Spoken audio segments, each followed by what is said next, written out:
Good evening, everyone, as I try to keep a straight face after that last comment that came through there. Welcome to episode 46 of Malt and Magic Campaign 2. As I was just saying off stream, it's been a good week for Malt and Magic. Been a lot going on behind the scenes, so we'll talk all about that in just a second. But let's run down my usual thank yous and shout outs. So yes, let's start with Incarnate, Albo Radio and Dungeon Alchemist for all things virtual tabletop and mapping. We may even see some of that tonight, depending on how quickly these boys manage to get to places. So we'll see what happens. Then there are Hero Forge and some OpenAI tools just for character visuals and token generation, but we're also using Token Stamp for that as well for some things. There's D&D Beyond for all things game management, although again, still some other tools that are just floating around in the background, waiting to be used. I'm probably going to jump over to those sooner rather than later, because they don't just do the Wizards of the Coast stuff, they've also got all the Cobalt Press stuff, which I'm a massive fan of as well, so we can bring that into the game. But yes, we will decide that later on. Then there are the DM's tools I use in the background there, so Soon 5e Magic Shop, 2 Minutes Tools, the Thieves Guild and World Anvil for everything from puzzle generation to travel time and random generators, treasure generators, all sorts of crazy things. Even some little modules there. If you go into Kassoon, there's some nice little modules you can play in your own game and sort of build them into your campaign or just use them as one-shots. Great little resources there for you to go and use. As I breathe, you'll have to forgive me, I am just overcoming a cold. So yes, the breathing is just about there. Any audio tracks you hear are courtesy of either Tabletop Audio or BattleBards, so please go and check both of those out. Whole wealth of different musical tracks, everything from sort of high fantasy all the way through to more technological even type tracks, so things for like cyberpunk if you're running those sorts of games, or dystopian type thriller games, anything like that. Go check it out, it's awesome. Cool, so I think that's my tool shout outs. Now I've got a couple of extra shout outs that I want to give in terms of folks and people and different streamers and gamers this week. So as always, a massive shout out and thank you to Homie and the Dude for being awesome as always.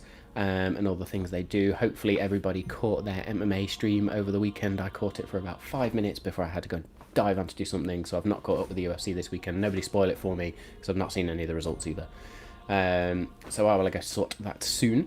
Also a huge shout out to Fletch and the Eldritch Press, who have provided some giveaways for us over the last few months. Very pleased to say that Fletch will be joining us for a special guest spot in February. We've confirmed that today, and all things shared in the background, so there'll be brand new characters and all sorts to join our game, at least for one episode. We will see what goes on there. But yes, a huge shout out to Fletch and the Eldritch Press. Their Into the Veils Kickstarter is all finished, the PDFs are now available, and I think they're working on their virtual tabletop tokens and various different elements of that now, so please go and check them out. Say hello to them in our Discord channel as well. Fletch is there, always happy to sort of comment and hear from you. Now my third shout out tonight is to our new friends at Games, Gags and Geeks, who I have been speaking to just about random D&D stuff over the last sort of week or so. And we decided, you know what, let's go and support each other and help each other. So they are currently running a Storm King's Thunder, I think is the name of the module, if I remember it rightly. And I will just go and double check to make sure I've got that right, because I don't trust myself for a hot second. And I can't even get to their profile. There we go. Yes, so Storm King's Thunder, they have just done episode 3, or episode 3 of chapter 1 of that. So you can go check that out on YouTube, and also go check them out on Instagram. The Instagram handle is, funnily enough, Games, Gags and Geeks, with the @ symbol at the front. So go show them some love and support from us in the Malt and Magic community. Cool.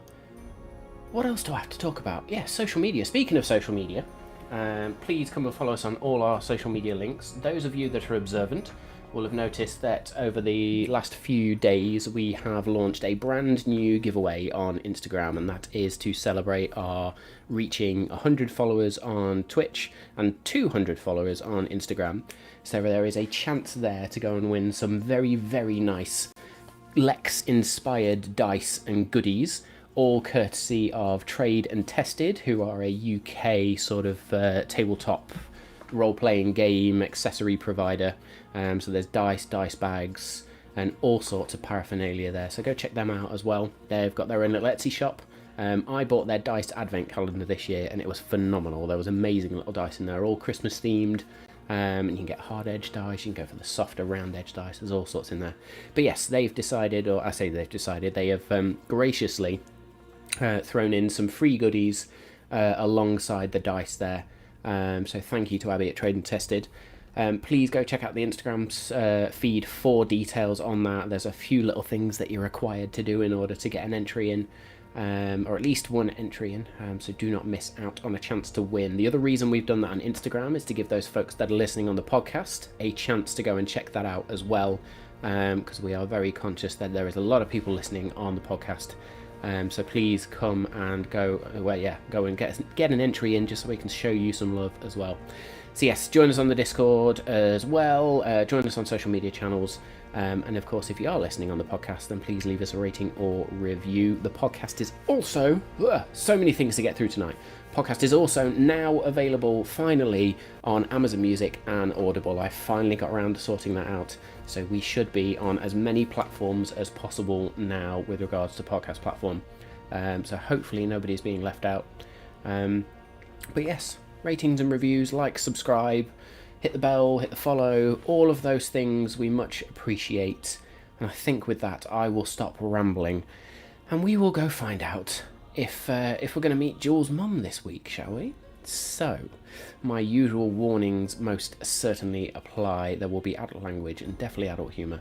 You have been warned. Let's roll.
Hello. Hello. Hello. There we go. Yes, I apologise. That was the longest intro in the world because I had so much to get through there. It's great that we've got so much to go through, though. I know. It's been been a very, very good week. Our call for collaborators got some nice feedback, got the giveaway on there, so it's all good to see. You almost took as long doing the intro as we do purchasing a single item from a shop. Fuck's sake. So much shade being thrown around tonight, folks. Burns. Everybody's going to need some aloe vera after tonight. Very good. Let's run down the lineup so we know who everybody is, just in case there's anybody new joining us tonight. So I am Matt. I am your Dungeon Master for this evening, also playing the sidekick character of Mace, the Warforged Paladin. I am Dave. I am playing Jewel of Shadows, the female Tabaxi rogue. We are heading back to her home village, and I'm not going to lie, I'm kind of excited and scared about it. I have had no time to really prepare because work's been that crazy, but I'm all here for it. It's going to be great. No pressure. I am Danny and I play Lex Ordo, the UNT sorcerer, and I feel like I've got loads of nat 20s up my sleeve tonight. Ooh, I'm feeling lucky. There's so many nat ones coming up for you now, isn't there? I fucked it. I fucked it already. I'm Tom. I am the father half of Homie and the Dude, and I'm playing Cavan Buckland, a human barbarian. And yeah, looking forward to progressing all the way to Stonebark Village and talking to Jules' family. What is up, everyone? I am Bodhi, the son half of Homie and the Dude, and I am playing Edgiest Bones, the bard sorcerer. And shit's about to get real. That's shit is about to get real. Yep. Nice. The Didn't we say that last time? Being laid. Yeah. It's a slow build up. It's a slow build up. We'll get there.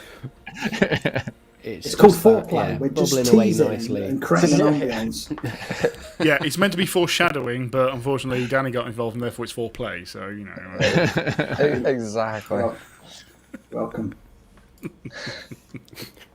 Excellent stuff. Chaos before we even begin. What are we, 17 minutes in? Fantastic. Cool. Last week, then, we dealt with the aftermath of the Dragon interrogation and sort of what the plan was next, so to speak. So, having dealt with Dragon, uncovered this figure known as the Shrouded Lord and a few more mysteries surrounding that, and had these strange dreams during the night, our four detectives and Mace and Aramis, the ginger druid at the time, well, he's still ginger, but he's obviously not travelling with the party anymore,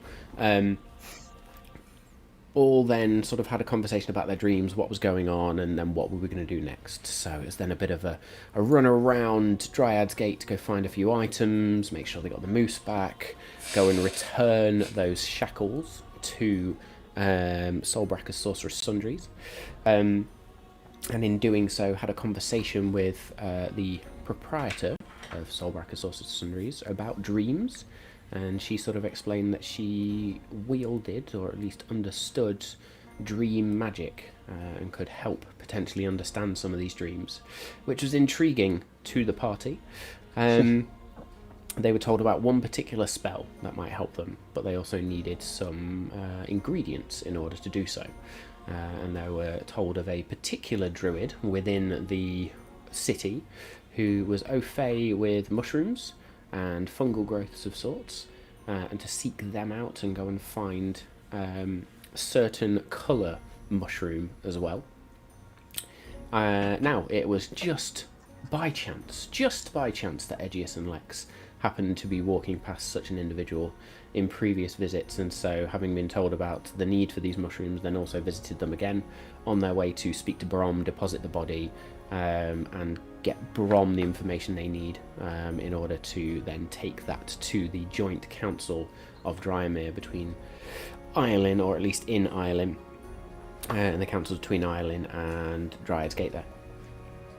So, we then had a bit of a drug-addled Edgius to deal with, which was very, very funny, and eventually managed to make our way out of the city with all items purchased, some of our debt with Gibbon settled, and our moose, elk, everything else escort there ready to go.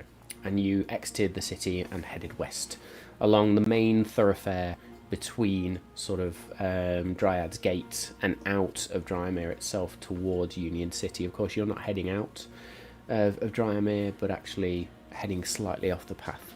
Turned a little bit too early and found a strange wooden house buried deep in the woods with this strange sort of mist that surrounded it. And it was at this moment where the path ended and the cart you had was needed to be turned around, so Mace and a few others got onto that trying to turn the cart out and ended up throwing it into a ditch. And at this point a little old woman came sort of shuffling out of the house and offered to read your futures and read the cards. Now Jewel snuck around, and having remembered stories of an old crone or the crone in the woods, knew to show this woman some respect, and so sat down and had her cards read. And things were cryptically revealed. A fortune was told, and Jewel took what she could from that. And eventually you managed to get the car back onto the road and away again. And then continued your journey.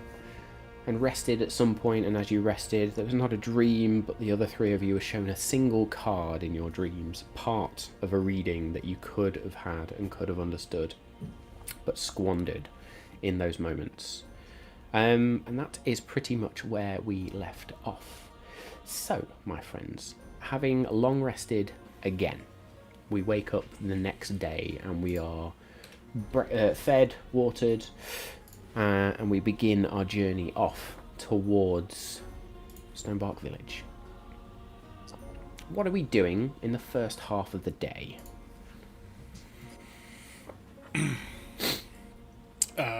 That's a very good Walking? Yeah, Well, I hope you're running not as walking, quickly you've as got we a can really on great moose. car to ride on.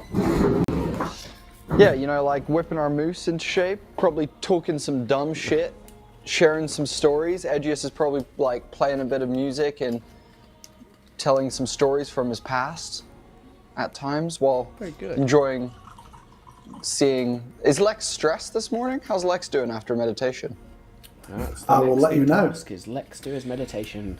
It comes with natural 20s. Please be a natural one. I mean, Please it's be a not, natural one. it's not my best roll. But luckily, I have a +6 on persuasion on myself, so I literally just scraped it. With an 11. I'm at the. I got 14 altogether. Well, actually, the okay, DC's fair 15, isn't it? Is the DC 15? I can't remember what I'd give it to I thought myself the as. DC was 10, mate, to be honest. Let's go look at your lore document, shall we? Oh, good. I've done it then. Just about. Spot Plex it is. Amazing. Probably Yeah, telling some Lex stories. Order I lore definitely would have asked Lex, Carry on. as they're someone who's so learned, would they are they working on anything at the moment? Is there anything that they're like, I've never asked Lex, but I feel like they're like, is there anything they're studying or working on to create, or, you know, do they have a hobby aside from all this detecting shit? Hobbies. No, my Lex's only one hobby, well, if you could call it a hobby, his one directive is to gather as much knowledge on portals, how they work, planar disturbances, planar travel, all of that stuff. That's his bread and butter. That's all he's about. And it just so happens that this side hustle that we're doing as Planar Detective Agency actually achieves that as well. Amazing. Jewel might actually chime in on that conversation and asking, is there anything that Lex could create that would help the next time we find a corrupt portal, you know, a gadget, a device, a what would you call it, a concealed spell, you know, something that would be like, right, can we preempt it now? Even if it's like a, you know, a metal egg that you twist and throw it in and it goes and sorts it out, you know what I mean? Like something that was, we're now prepared for these things to happen again. Oh, I fucking like this line of questioning. Have you still got that ring that stores spells? Because I could focus something into that. That could help. It's funny you asked this. Actually. It is currently being used for sort of a guarantee with the wonderful lady we got the gauntlets from, and we got the spells from. If we can get it back from them, we just need to then pay how much. It was much. It was worth much more than what we bought. So she was keeping it as leverage. So perhaps we can get it back from them if we just pay for it. But maybe you can research what spell you need to put in it, and then when I return, you can put it in. Well, I was also thinking that I could maybe research, because you know we've got the obsidian that we know is a key for the Shadowfell portal, the Shadow portal, right? That's probably the one we're going to come up against the most, that we'd want to shut down straight away. We've got a couple of pieces from that. I got a I got a little key from Dragon, whatever he was wearing around his necklace, and you found that piece near the portal. I wonder if I could do some research to find out if I could create a quick acting, use it as a reverse key almost, to then close portals quickly. Ergo, Dave's idea of a grenade that you just chuck in and it shuts the portal. Yeah, that, almost like a key that locks doors as well as unlocking them. Well, I was going to Yes. say maybe it would be easier now. We have this is almost the catalyst. It is the poison, and it is easier to make the antidote with the poison. So perhaps it will actually make our jobs easier. You simply have to use this and counteract with some of the ingredients we have got before.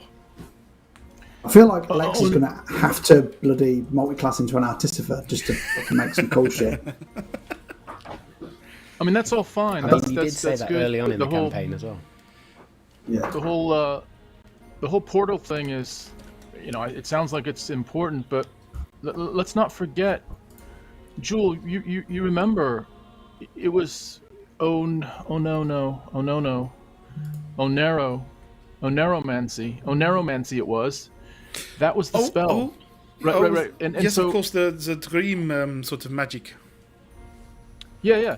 And so, like, if you're researching, I'm thinking put that at the top of your list. And Cavan pulls out the scroll and the incense, and says, she gave us all the ingredients, and she said, we talked about this yesterday. Do you remember we said that one of you, and it could either be Edgius or Lex, or both of you, maybe it's a combo situation. Sorry, I wasn't listening. What were you saying? No, it's fine. And I this think you're out moment of there's tune. a Is that? as you hit a bump in the road? I'm not sure if that. It sounded like you were a little bit out of tune. When was the last time you tuned up? I don't know. Anyway, Me? Bitch. Yeah. Edgius is gonna start tuning his loot. So anyway, yeah, Portal's great. Portal's fantastic. Woohoo, Portals.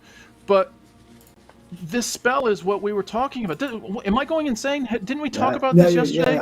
Yeah. We did indeed. We did. Yeah, we did. Yeah. So I think me and Edgius were going to study it together because he's used spell scrolls before. That's I think we could work together, and if we could eventually attack Shrouded Lord in his dreams, or whoever is attacking us in our dreams, That's what we're. sock him back. Exactly. You remind me of a song I used to know quite well as a young person, but it talked about mixing the colors of the rainbow to create unity, basically, in life. And I wonder, these mushrooms that we got.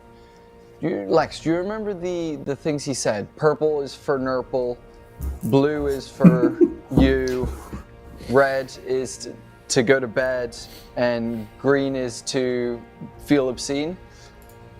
Yep, something like that. Yep, it's green is to dream good dreams. Red is to destroy dreams or memories. So red is dead. Sorry, to destroy memories.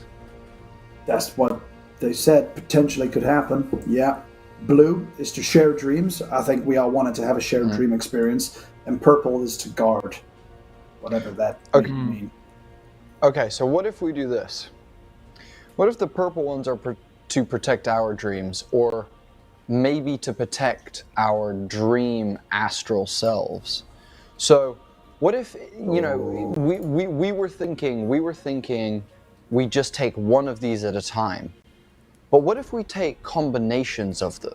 So we take purple to guard us, the blue to share the dream, the green to hopefully have a pleasant dream space to then hopefully fight this person, and then we somehow, if we can work out a way to get something into a dream, get the red ones into the dream with us, and then we feed him the red ones like we did Draken, because apparently that's our modus operandi. Is fucking feeding people shit to neutralize them. So I don't know, just a thought, but something that occurred to me, that if we combine them, maybe we can actually battle this guy in our sleep.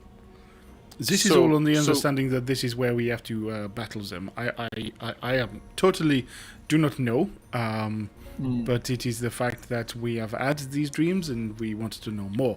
It could well be it's simply finding more information. It could be, as you say, the battlefield of choice. I don't know. It could also be used to unlock memories I may have lost. Ooh. Like edges. You could use it to channel dreams and memories from before you were dead. Maybe. That sounds like a... That's heavy. You know what, Lex? I think you've got a handle on that one. I'll protect you from out here while you go and unlock some memories. I think that's a good idea. Thinking about it, when I was a kid, was I ever given any red mushrooms? Considering I can't remember what the fuck happened. Make me a history check, please. Not I fucking talked to... No, not bad though. It's a 21, but not a nat 20. Oh, let's go. Your memories of your childhood are sketchy at best. Yeah. You ate mushrooms as part of your diet, or at least as part of your family's diet, being more omnivores than the rest or some of the other members and cast members of Yuan-Ti culture. You don't remember anything reds or any of these colours that affected you mentally as such. Okay. Can I build on something In this moment, you just then, said, is your... Edgius? Carry on, Kevin. So, Edgius, your idea was for us to perhaps each have a bit of every mushroom, but what if we Except each for had the a red separate ones. mushroom? Yeah, no, wait. What if we each had a separate one? So, of course, one of us needs the blue one to bring us all need together. the blue one. Yeah, we all need the blue one, I think, to be together. Do we? Does that make Or sense? does can one person bring us all into their dream because they're the one that brings everyone together? I'm just saying, like, Ooh. there are different things to be concerned of with each mushroom, but there's also different strengths. And I would say the red one, although it's dangerous, is also quite powerful. So, like, Do you if know one of what? us was on, yeah. You're totally right, Kevin. I'm starting to. There's some logic coming through. There was an old tale that my mother once told me as a child. One of my favorites. It was about some rangers that were very powerful, and they used to wear different colored outfits and fight these large, like, creatures, basically. But they would unify their powers to combine something greater than themselves to battle these large creatures in urban environments. And I just have to say, that sounds like a phenomenal idea. I'm on board with that. Did they use any saying or anything when it was the moment that they needed to unify? Without thinking copyright back. infringement, no, they didn't say a thing. They didn't say anything. So, something like shifting time or something like that. Yeah. It's dreaming time. Yeah. Can I be the green Dream Ranger? It was always my favourite. God rest his soul. I very assume good. we continue to discuss this shit into the day. Yeah. I would about to point say it. as I mean, you carry on. I can't remember exactly how many days we said it was going to be travel. Was it 2 or 3 days? 2 2 days. So on our second day of travel at this point, late morning around, but certainly around midday, Jewel would start recognizing the area fairly well, and probably start looking out for signs of this village and the surrounding area have been traumatized, and we'll start Very good. keeping a very close eye out. Okay, make me a perception check then, please.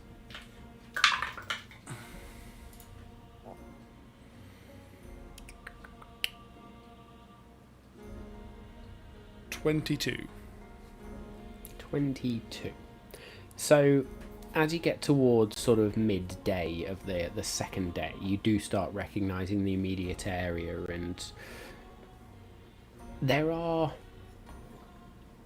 telltale signs that what you were experiencing before you left have spread slightly. Where the trees originally grew up straight and strong, there's now twists and gnarls to their structure. With a 22, there's a moment just as Mace sort of begins to slow and sort of looks at the moose and turns around and says, I do believe it's time to stop for a rest, my boys. There's a moment where you see a shadow that just darts from one tree to another. Yes, mate, I think that is right. Shall I just pull it over here to the side then? I'm fucking tired, guys. My back hurts. This cart has very little support for my very thin body. Yeah, I could use a stretch as well. We got time to just get out and kind of walk it off a little bit, and happy to jump back in. It seems like we're making good time, but yes, but yeah. Please do not travel too far away from the cart. We are near my village now, and with all the things I knew when I left and the information we have received that it is, for want of a better word, plagued, I can already start seeing some signs of this. What's got you feeling shifty, Jewel? You see something out there? I have known these forests for all my life. And they already look different, but I know I am in the right and same place, if that makes sense. There is something evil as its grip on the forest, and I have seen things that are not just part of my imagination. I will count on it. So remember, we are looking for shadows. That is all I am going to be able to say for now. Be on your guard from here, please. If that's the case, should we make some perimeter torches for our campsite tonight, or I am hoping we are going anything like that? Would I know? Are we going to reach by nightfall the village, Mr. DM in the sun? I was going to say, yeah, that was really bright when I opened that there. You would know that. Fucking hell, there we go again. That yes, you reckon you'd probably be there just before nightfall. Yeah. Okay. I thought we were stopping for the night. My apologies. Yes, no. I mean, Mace, you did explain, I think if we do like a midday stop explain. now. Yeah. Doing a midday, just stop and stretch sort of thing. Lunch. Yeah. It's bad to walk and have lunch while walking, as I have done on many occasions and at work, and it's bad.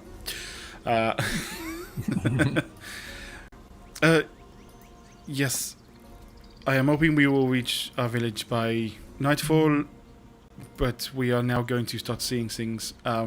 It is going to be awfully good research, but it may also be dangerous.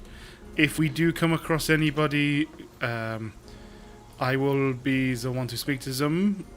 Hopefully I will either know them, or my name will have some will ease us past anyone who feels troubled.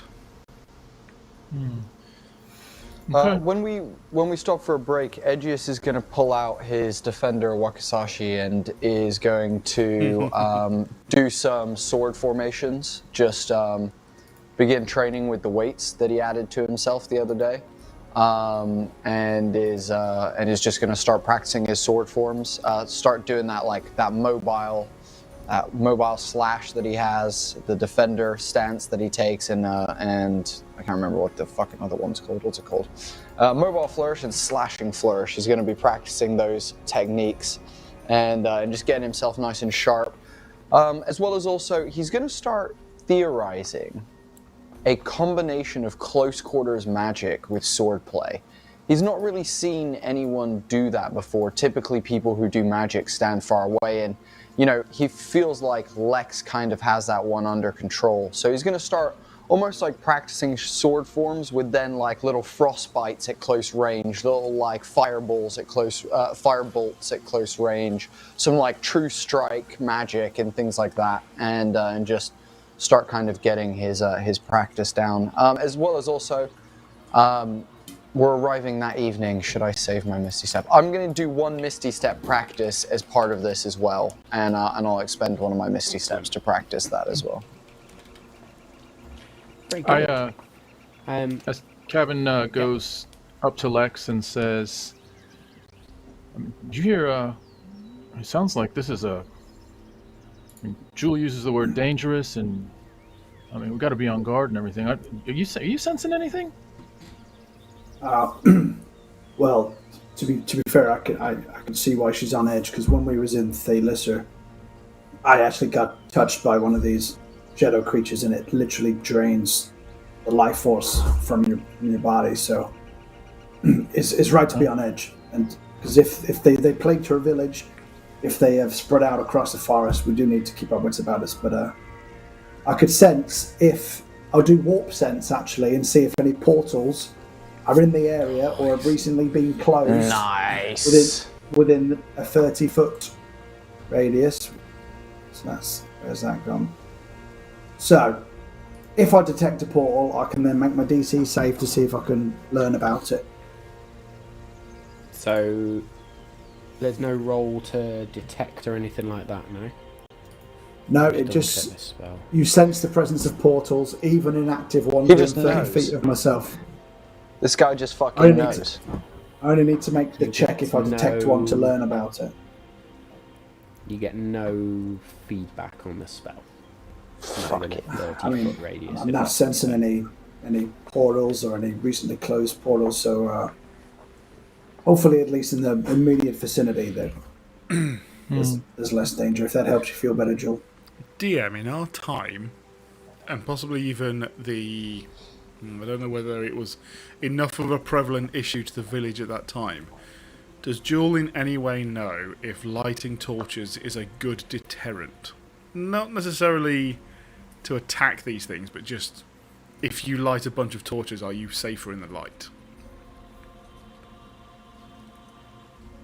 Make me a history check, please.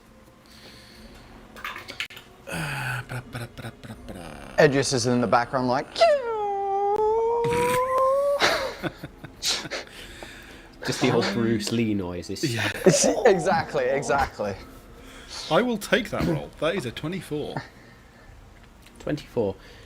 Whether it worked or not, you know that a common superstition or a common practice amongst your tribe was, even when people were trying to sleep, was to light torches within the house and make sure the houses, the interiors were fully lit. So yeah, take from that what you will. I don't know whether Everybody anyone... make me a perception check, please. Everyone. A deception. A perception? Or Perception. deception? 24. Fuck. You sure it's not a 19. deception? Inception. Contraception. A contraception check. Fucking hilarious. So you got 24 and 19, 11. 11. Kevin? Oh, all of us. Sorry. Oh, that's a nat 20. Yeah. Wow, that's my first roll. Let's yeah, Lex, go. when you said that whole thing, I think you just got it flipped. I meant everybody. Yeah, we'll share them out. I'll let you have one. Everybody except for Edgius then just hears this as something just whistles past the three of you and against the stone, against a tree nearby, against the bark of a tree nearby. Whoa! Who's there? What the hell was that? And I'll point the point right arm towards where it came from with the hand crossbow. I've got a chromatic orb charged up, ready to go. Guys, did you see that cro- one? That one was really cool, right? Wait, what are we all Edge. looking at? Yeah, no, something just flew by. A shadow come on back in. figure begins to just walk from out of the trees and then eventually just stops on the other side of the road. Shit, I thought I had that one. and you see a tabaxi, not unlike Jewel, much younger, with this streak of bronzish type fur that just goes over one eye and up to an ear. Sister, you are getting less observant in your time. I've been watching you for hours. I don't have any sisters. Who are you? I'm assuming we don't kill this one, as I kind of fizzle the orb away. Please put all of this down. Sister, it is good to see you. You. Hello, You Jewel. could have got yourself killed. No, I was well hidden. You wouldn't have seen me. We're You pretty would see me for dangerous, the you know. last hour. You are wonderful. You look and dangerous very, as very well, good. Mr. Purple Hair. I elbow. Hey, that is elbow Mr. Edges. Purple Hair to you, young lady. I elbow Edgius and I say, when they say sister, is that just like a term of endearment amongst, cats? Or is that like, are they actually like siblings? I don't know. No, I'm no. not down with the lingo. I'm not down with the No, lingo. Cal. At this moment where this other tabaxi just beans across the road and pounces on Jewel and just full body hug. The legs wrap round. Joel probably I like missed you. falls back with the with the momentum, and from the floor you just hear, "No, this is my sister Bronze. Bronze. Hello. Well, these are my friends. Oh, new friends. Pleasure to Bronze? meet you.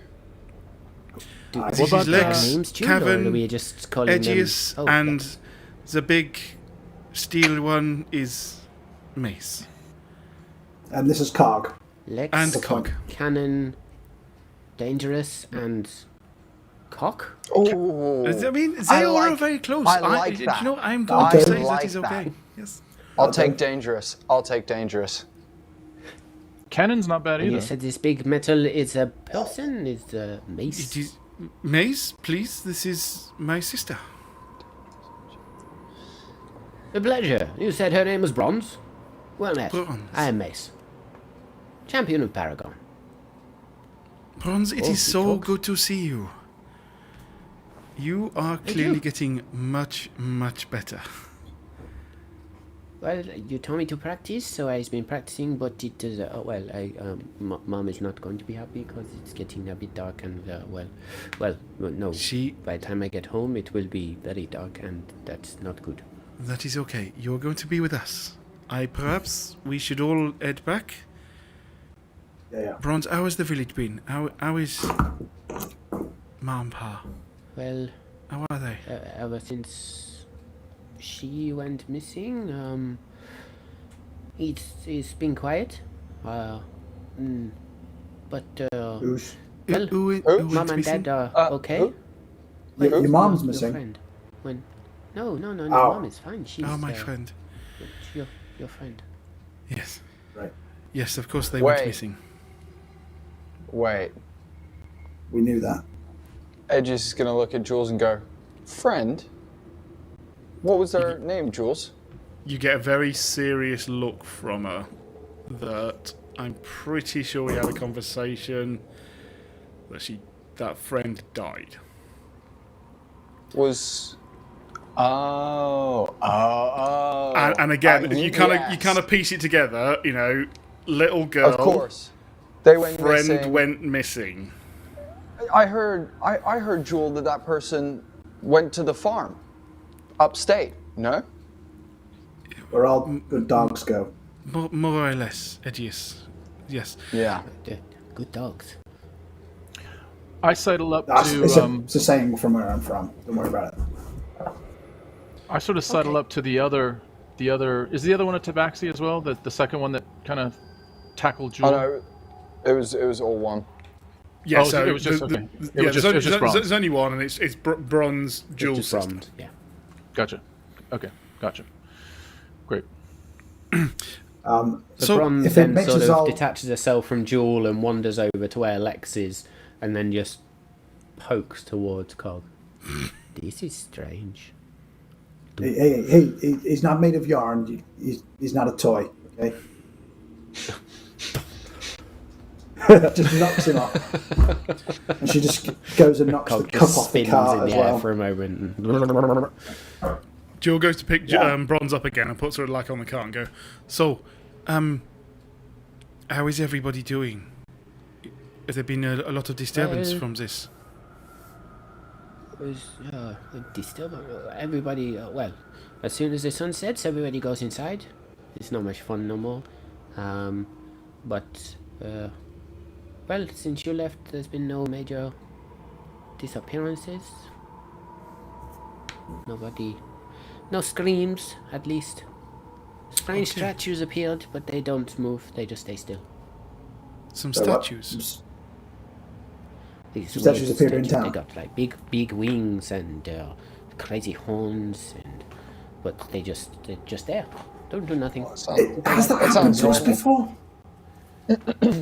Has that happened to us? Can we do a history I'm check? gonna- Has that actually happened to I'm us? gonna roll Like, up. Yeah. yeah. Make Wait, a history check. Did they look like the statues that we were fucking with in the garden that led us to the moon seeds? I only got a 10. I got a... Are we doing history check, sorry? 12.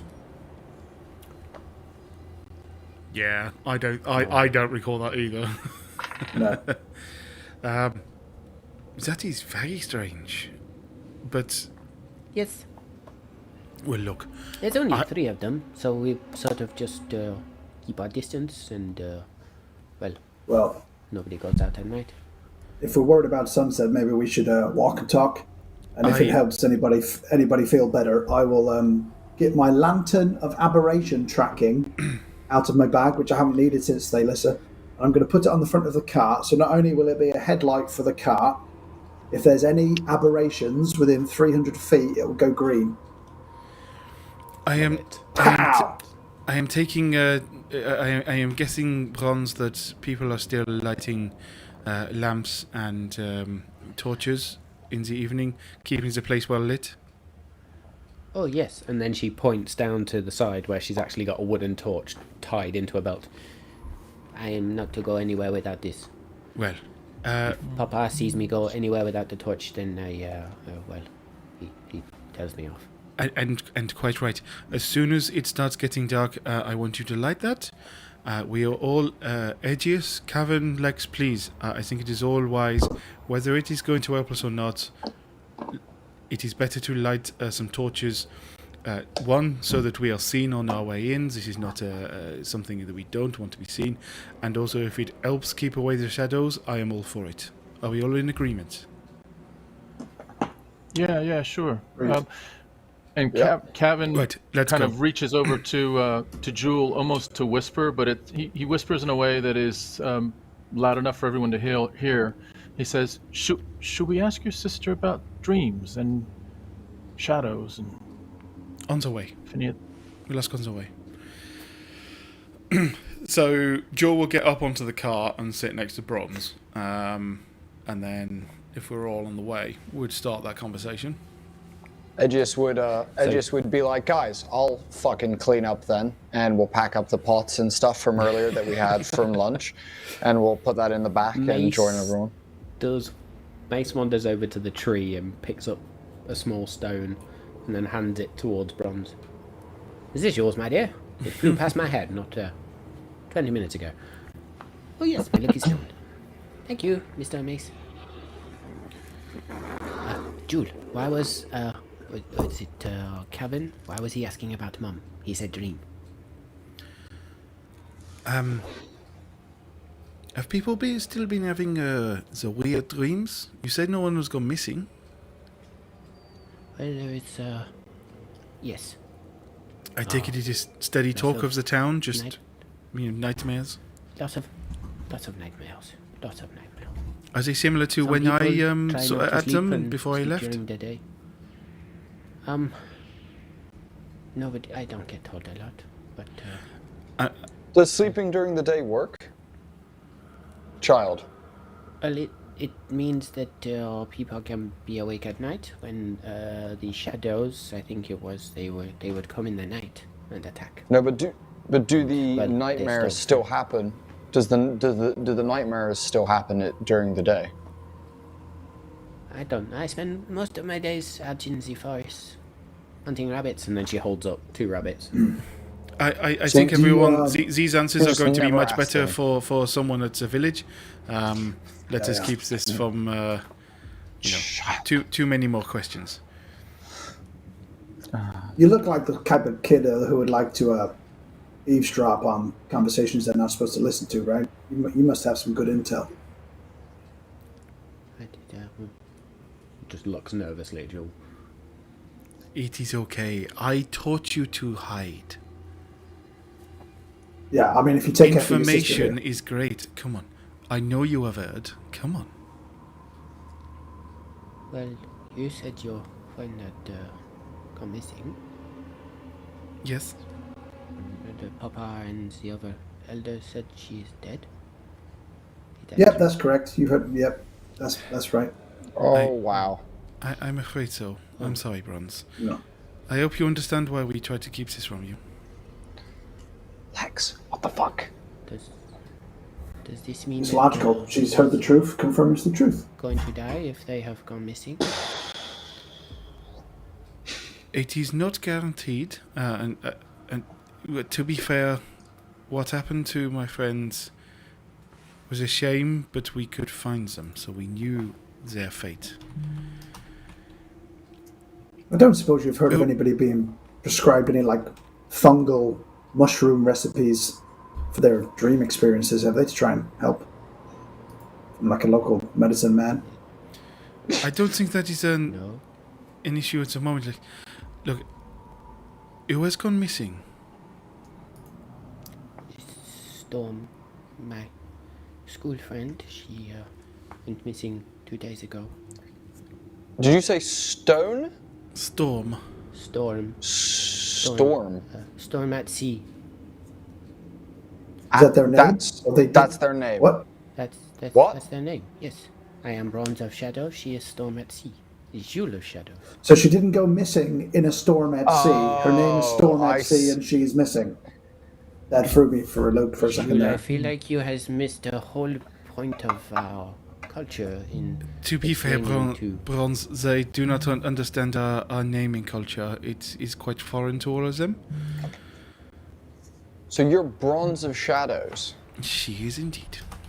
And so, of That's me. Shadows is your family name, and at sea. Wait, no, lost. No, what was it? It was lost Storm. at sea. Storm at is sea. Storm. Storm at sea. Sorry, my apologies. So storm. That at would be sea. quite opportune if they were called Lost at Sea and they have gone missing 2 days ago. Is it the same in similar cultures She's when you going to have die, like Jewel. Thor's son and Bjorn's son, which means son of Bjorn? Yes. So are you of Shadow because your dad's called Shadow? no, Great question. Love no, that. Great question. We are off Shadow because of the fact that we are, well, of dark fur. We are quite easy to It's hide. quite literal. It's very exceedingly much so. literal. So does that mean Storm at Sea is like a fish person? Daddy is one of the fishermen. No, I think what he meant was, are they literally a fish? You know, I'm sure you've seen around this area. There's, No. you know, cats, people, and points at Lex and goes, That yeah. makes- and So you want tea. You must know this. Oh, Why are you're you a skeleton? huh? Oh yeah, that's a fucking hell. he's just That's an gonna, like, elephant in the room. turn You should have addressed that. And just is gonna turn around and be like, oh fuck. He's gonna like grab something and start like changing into skin and then turn back around, half changed, half no. I'll be like, 1 minute, and then turn back around. I think the cat is out It's of the okay. bag on Jules that one. said you were a friend. I mean, I've seen walking skeletons before. Usually they just get put down with fire. No Well, offense, Aegeus, and we- perhaps before we go into the village, you need to, He turns back around and he's full like Mr. T version of himself now, and is like, Jules, like, that's cool. you know- How do we do that? I'm afraid we cannot. But I am still If you trying shave to all your fur understand. off, it'll do the same thing. But it'll take you a lot longer to turn back into the fur version of you. Yeah. But back to Storm. I'm not a fan of burning skeletons. Sorry, Cavan. We just gotta, you are we tend to not like that as our folk. We're not a fan of You're of Jude's friends, that. and you speak a lot more than the other skeletons when they get burned. They tend to just sort of go. They're exceedingly misunderstood. Those moans mean a lot more than you would think. Oh, next time I see one, I will ask it its name first.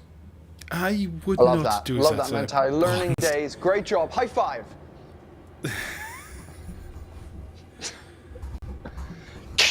Yeah. Surprisingly springy for a skeleton. No, could I circle back to Storm? You said 2 days ago. Oh, But yes. but before that, you said no one has really been missing, and I'm just trying to connect the two. How many since your sister has gone? How many exactly have gone missing? Well, I have only heard what I managed to listen in on Papa saying, but 3, I think, maybe more. Did they disappear during the night or during the day? Yes, all during the night. All during the night. Well, Bond, if there's anything we can do to find Storm, we will. But for now, we just want to That would ensure help. that I am good at finding things. I know you are. The information you are providing is great, but I'm afraid you will not be able to come with us if we do find it. I want you to be safe, and you know as much as I that Ma will kill me and you if you get hurt. I No mean, one lets me do anything. I am a bit confused about the inconsistency in the witness's statement about people haven't gone missing since you left, but somebody has gone missing in the last couple of days. So I'm confused. I didn't want to get Other into than trouble Stormy with Papa. C, has anybody gone missing? Yes, there are two others, Lex. Two others. Well, that we know of. That is So true. it's at least 3. Is that right, Bron? So 3 that you know of, but there could be more I heard. that maybe no one's telling you Papa about, talking of- or Yes, I think so. okay. The problem I have is, as I write down what you said previously, my ears go deaf to then what you just say afterwards. So sorry, I've missed that bit. I turn to Lex and I say, how long have you guys been gone? I mean, this is ridiculous. We've got 3 more people listed. This is a problem. Does anyone? Well, yeah, when we was in It just Phoenix, goes, this is people were definitely going a missing pattern. every night. Every night, people were going missing. It Okay, escalates and gets more and more. Yeah. So it shows that we've got an escalation. It also, the fact that it happens at night is a point for us to possibly look into at some point. Anyway, Jewel, you mentioned that we would see the village when it's coming up. Is that what you're talking about?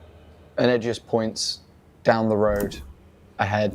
And you see a thatched roof that just sort of sticks out, and then on the opposite side another thatched roof as the sun now is beginning to dip over the horizon. We'll have all set our torches at this point as well.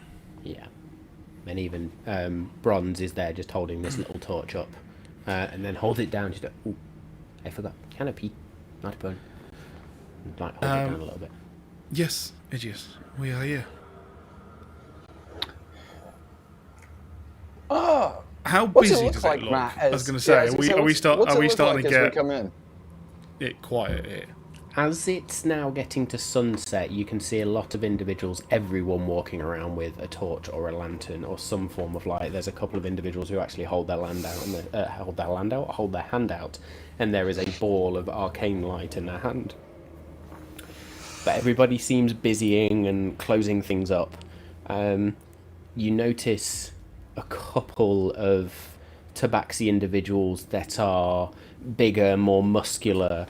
They seem to be wearing some makeshift armor and sort of rudimentary weapons, and they have lanterns actually almost built into their chest piece of their armor, very thin lanterns with small candles or small bits of wood just burning, and it's reinforced there. They look like they are getting geared up to patrol or wander around the village at least. And you see a number of just these small thatched roof or hay roof wooden buildings. This is a very rural village. Jewel, describe the rest of your village to me Oh, shite. as you enter in.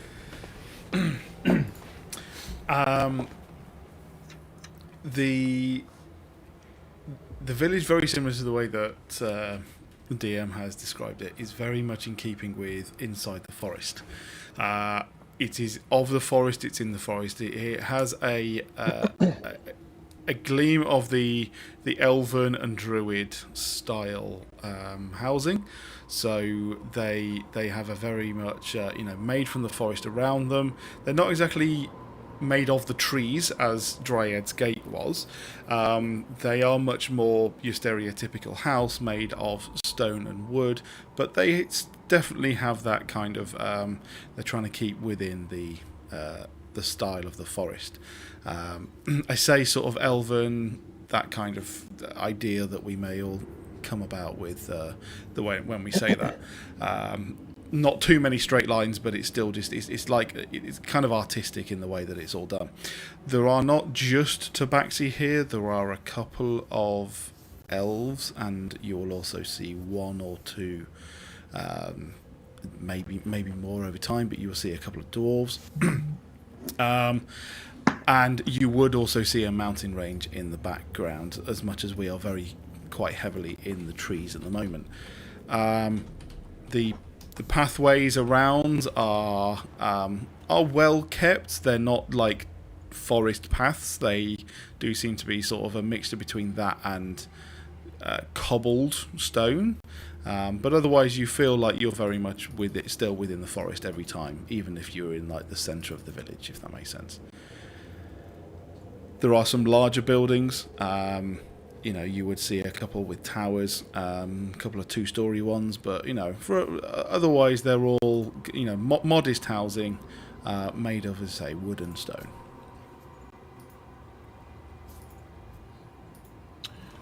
I turn to Aegeus and I say, I'm getting deja vu. I think I've been here before. I mean, this is bang in the middle between Dryads and Union. I mean, I feel like I've been here, Aegeus. Yeah. I don't know when. Yeah, I think I was a kid or something, and I was traveling through here, and I mean, it was fine. I don't have like any weird feelings about it, but I've been here before. Okay, well, that'll be good to know. Maybe, hopefully, you can recall some of that information when the time's necessary. But I guess just keep your eyes peeled if anything feels off. From you have good gut instincts, Cavan. Always have done, always will do. You know what's a piece of pork and what's a piece of chicken, without even looking at them. So yeah, I think I trust your stomach. This is all bacon, man. It all feels bad. It's all weird. It's all dark. It's all shadowy. This is all. Are you getting the vibe I'm getting? Like they're all on guard. It looks like they've already been victimized, man. I don't know what the fuck's going on around here. I think what you're witnessing, Cavan, is the constant pressure from some sort of source that is hard to control, and the environmental and cultural impacts that then has on an area. I think, hey, Jewel, maybe send your sister ahead to go let your family know that we're here. Maybe we should go, make ourselves known to the folks that run this place. It looks like some sort of a hunt is going on tonight, as Aegeus gestures over to the dudes who... Matt, I'm imagining the armor that these dudes are wearing are similar to like that first suit of armor that Tony Stark kind of makes in the mountains with that big chess piece and kind of like little lantern light in the center, like kind of larger, thick bits of armor. Is that kind of what you were describing, or is it more like leather trimmed with like? I think you'd more find it's more of leather and bits of wood bark that's just padded together to give them some defense. And then they've just sort of, there's a wooden crafted box, if you like, with this light in the middle, so they are constantly shining light wherever they go. I think Mace is going to look at this. There's more efficient ways of doing that. I hope they realise this. Many things to unpack there. So, first of all, so Edgius and Kevin both would have seen, or all of you seen, what Jewel was originally wearing, and so what you see is an expansion on her very simple leathers. What you're seeing now, it's still quite simple leathers, but obviously a little more time, maybe slightly thicker hide. It's that type of thing, as you say, reinforced wood. Also, with your request, you will have noticed that Jewel will have told Bronze to stay with the cart, and she will have moved forwards and actually taken her hood off, something that she doesn't often do, especially when walking into these environments. She wants to be seen ahead of this group, because again, these are high tension moments potentially, and coming back in, she wants to know that when she's recognised clearly, that is a good thing. So that's one of the few things that you'll have noticed is very unusual kind of characteristics for her, because usually she's hidden and hiding out of the way. So that's what she's done. In response to Edgius, she will have turned around. No, we are going as one, and I will introduce you. She's staying with us. You know your people. Okay, I stay here.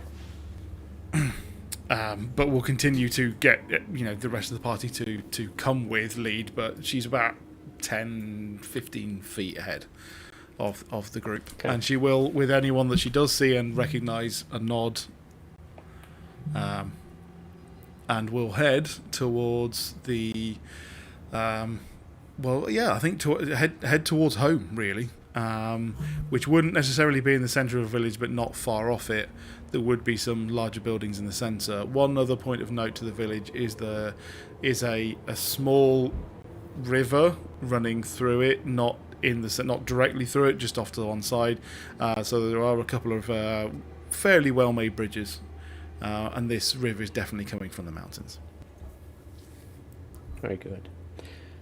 As you all wander through then and head off towards what you assume is Jewel's home, you notice not far from almost the most central point of the village, where there is, I think we said, a well, if I remember rightly, Dave. Yes. Quite a large well. There are these 3 statues made of almost pure black stone. They look quite malevolent. There are these angled faces with sharp pointed ears and these ridges on the head that come back like horns, taloned hands and feet as they stand crouched, and this stone tail that sort of loops around the bottom, these wings with great horns and hooks at the very sort of apex of the bend in the wing. And as Bronze walks past, she just shudders. Oof. I don't like those statues, Jules. Jim, above table. Jules gonna have a look at them, but go on. Are they made from the same material that the portal in Morse Stacy was made out of? Make me a nature check, please. So there might be 2 checks I want to make. One, have Lex and I ever seen anything like this in our travels? And 2, just an investigation check. Okay. As Kevin notices, not 20, bitch. Hey. I noticed Jewel. I noticed Jewel looking at them in a way that I think it looks like he's surprised to see them, and I say, Are those new? I mean, I don't know if they're new, but are they new since you've been here last? These are definitely not of this village. They are scary. Jewel, I'm getting a bad vibe, man. I mean, like, it looks like there's just trauma in the air, or like, I don't know. Like, Kevin, this Keep is your voice exactly down, what Kevin. it is. This is why we have returned. I left because there was trauma in the air, and I left following someone I believed was the cause. And exactly this, the shadows, all of the things, we will get into it, but it is exactly what we are trying to find. So, yes, there is trauma. This, and points at the statues, is nothing as to what we have seen before. However, and she really lowers her voice so that only, basically so that Bronze can't hear. If other people are out of earshot as well, like Lex, it just doesn't matter. But she really lowly just goes, 3 people have gone missing, and there are 3 statues. Oh. I noticed that as well. And then just walks off. Not walks off. Turns around to investigate these things. Bronze at this point is just pulling it. It is getting dark. We have to go home. She'll have a quick investigation check if you can. Okay, make me an investigation check. Do I get anything from the nat 20 nature on the stones? The nat 20 nature, it's on the certainly statues, looks sorry. like some form of onyx or dark polished stone, but you can see a lot of scuff marks, and it's not as perfect as the stone you'd seen previously. But there is some familiarity, some similarity to it. Could I garner anything in terms of like creating a portal with these statues? Like, is there any chance that Check, please. Cool, beautiful. The investigation check of 19 can also include just a passive. I'm assuming that the Bronze is not the only person in this village giving them a wide berth. To your passive perception, you can see that very few people go near them at all. There's almost sideways glances at you as you are sort of peering closer. With a 19, the detail on these things is insane. Like, it would take the most skilled of stoneworkers to have carved and chiseled and sculpted something so detailed. Take it that looking into the eyes of these creatures, Jewel pretty much goes, these aren't just statues. The eyes are stone, so they very much appear like statues. Okay. Hey Lex, do you think these things could, I don't know, there's 3 of them, and they're in a weird triangular formation. Do you think a portal or anything could be opened up here? Have you got anything in that book? Can I ask this to Lex and try and get the help action on my Arcana check? I will allow it. Roll with advantage, my friend. It was worth it. It was so worth it. That's a flaccid 21. Classic 21. With a dirty 21, then it's fainter than you usually feel it, but there is that static buzz or just the hum in the air of magical energy.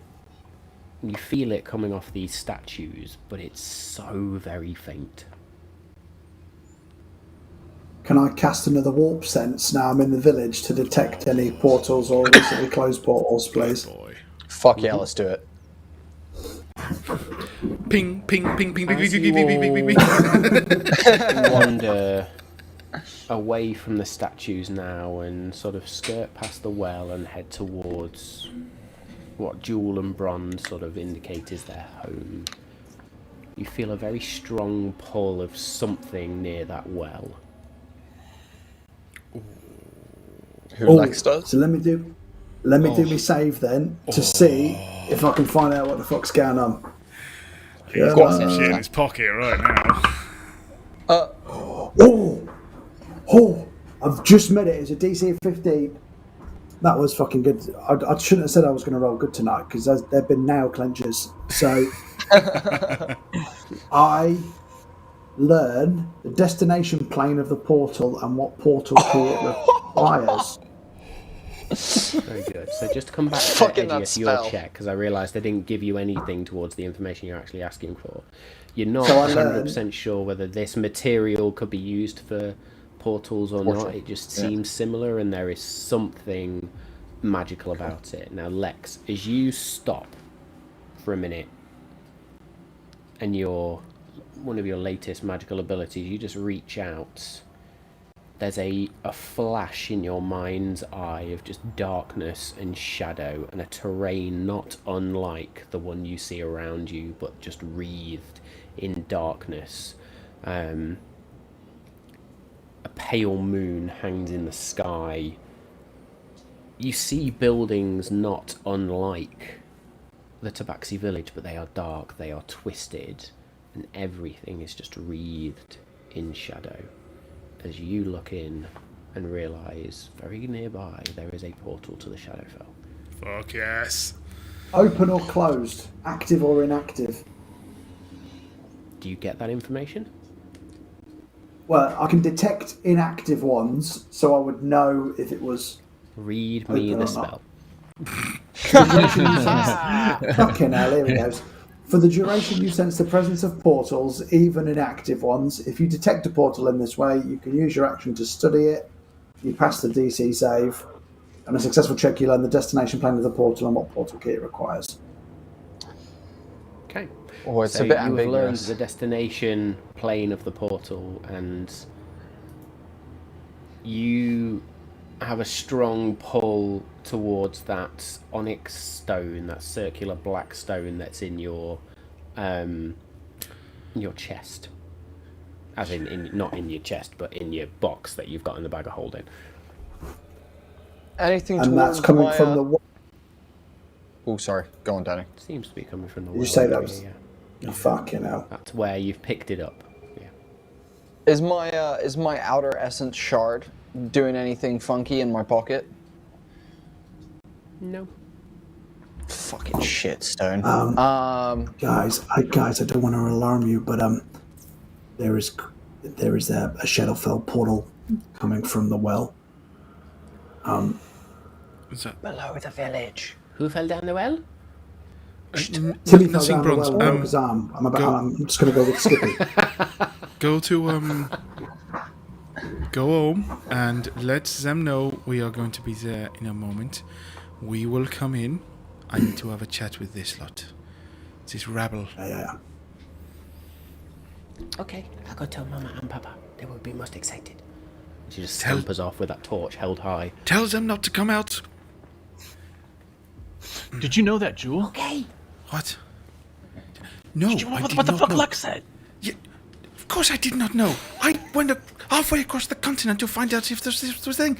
It's down the fucking well. Of course I didn't know. Well, you grew up here. You were born here. How the fuck do I know that you didn't know? It's infecting the water source, I bet.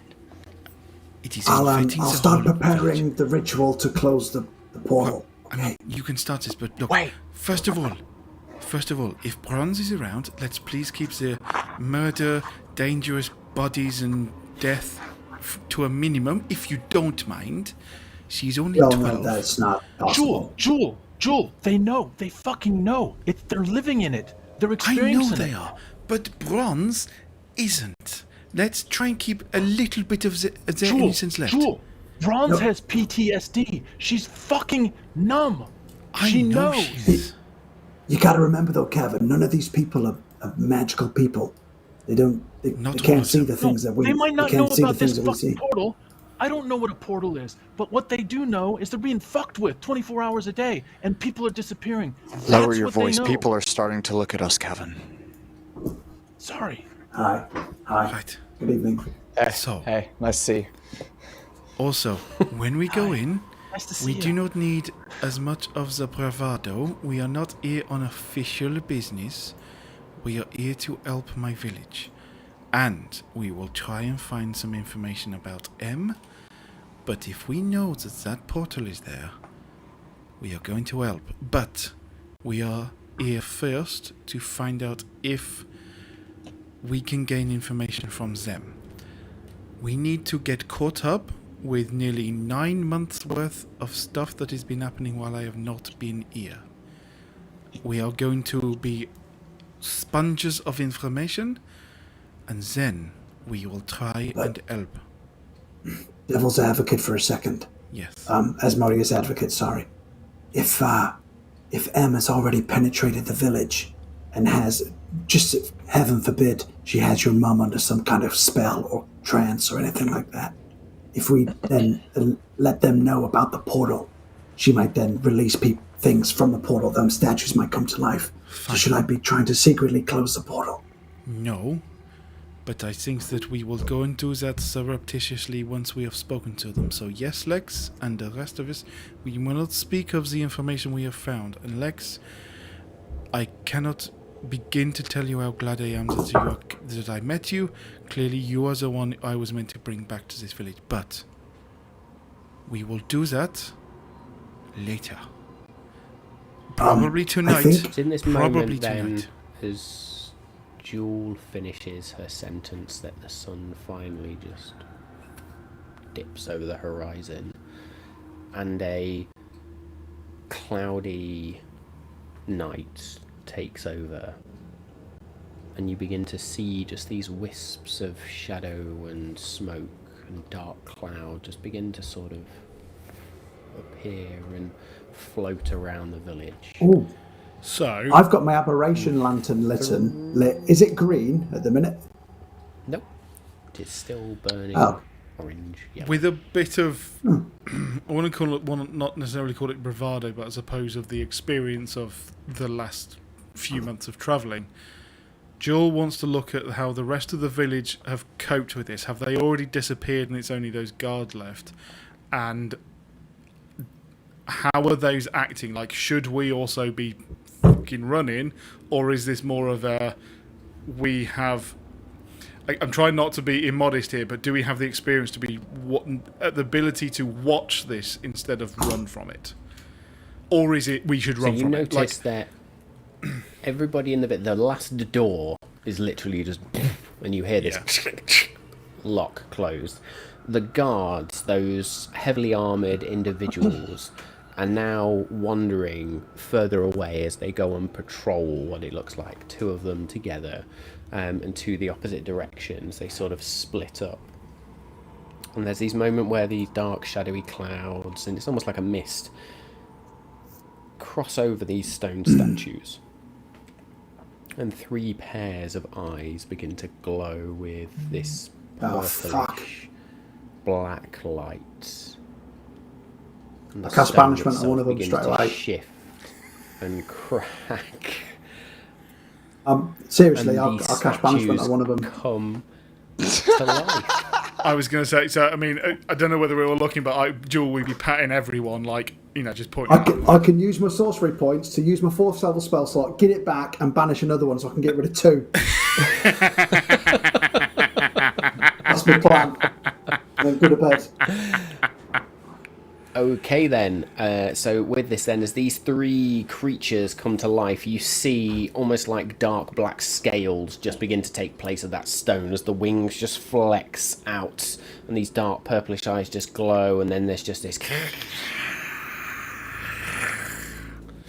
And I need some rolls of initiative. Here we go. I've been waiting for a fight. Oh, Guys, yes. they haven't attacked us. Maybe they're friendly. But with that, can Jewel see the response of the guards? Is this like a vacious shit themselves? But anyway, They are oblivious to this right now as they've just headed off around the outskirts. Around the outside. On the outside. Chick. Round the outside, round the outside. 21. Guess who's back again. Do I get my banishment, or does it depend on my initiative? Just wait. It will depend on your initiative roll. So The reason I ask is my initiative was not great. Then. Less. 11. 11. Jewel. 21. Fucking hell. 21. Edgius. Nat 1 modified to a 4. Oh, good. Nice. Someone, Kevin. thanks for coming. 13 with advantage. 13 Kevin. Fuck. Let's roll for Macy Lex, boy. when you said, oh fuck, what did that exactly mean? Oh, Edge. Mace got a flaccid one. Fucking hell, mate. Is there any other Me kind and of Mace at one? the bottom. So the initiative order is Jewel, Cavan, Lex, Edgius, and then Mace, with the monsters in there somewhere. Carry on, sorry. No. So, yeah, are the guards turning to fight? Or are they like... They're just like, oh, the creatures are alive, we're just going to keep patrolling?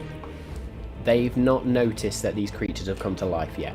They're Okay, on their well- patrol outside of the village, so walking around the This is perimeter, just you're in us. dead centre of the village. Cool. Well, we'll be letting them know real quickly, don't you worry.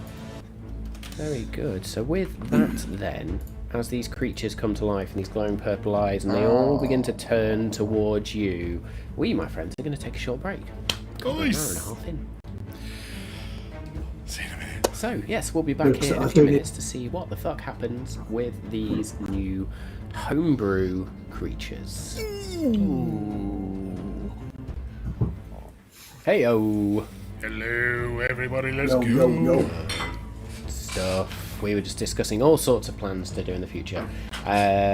Cool. Before we get into this fight, I just want to go and do another shout out.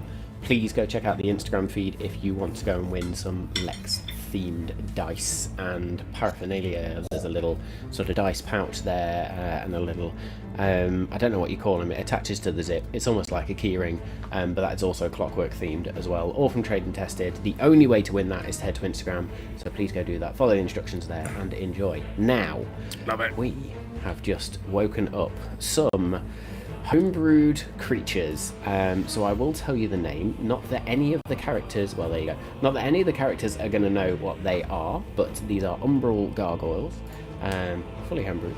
So, first up in initiative order, as these umbral gargoyles break out, or the stone transforms, and they are now living creatures. Jewel, what would you like to do? Oh boy. That's a very interesting question. Do these things look... they're fully mobile now, they're not like stone anymore, or are they... Yeah, they're like much more fleshy and everything. Yeah, the stone looks like it's turned to this black scaled flesh. So it's Yeah, very hard, yeah. mind you.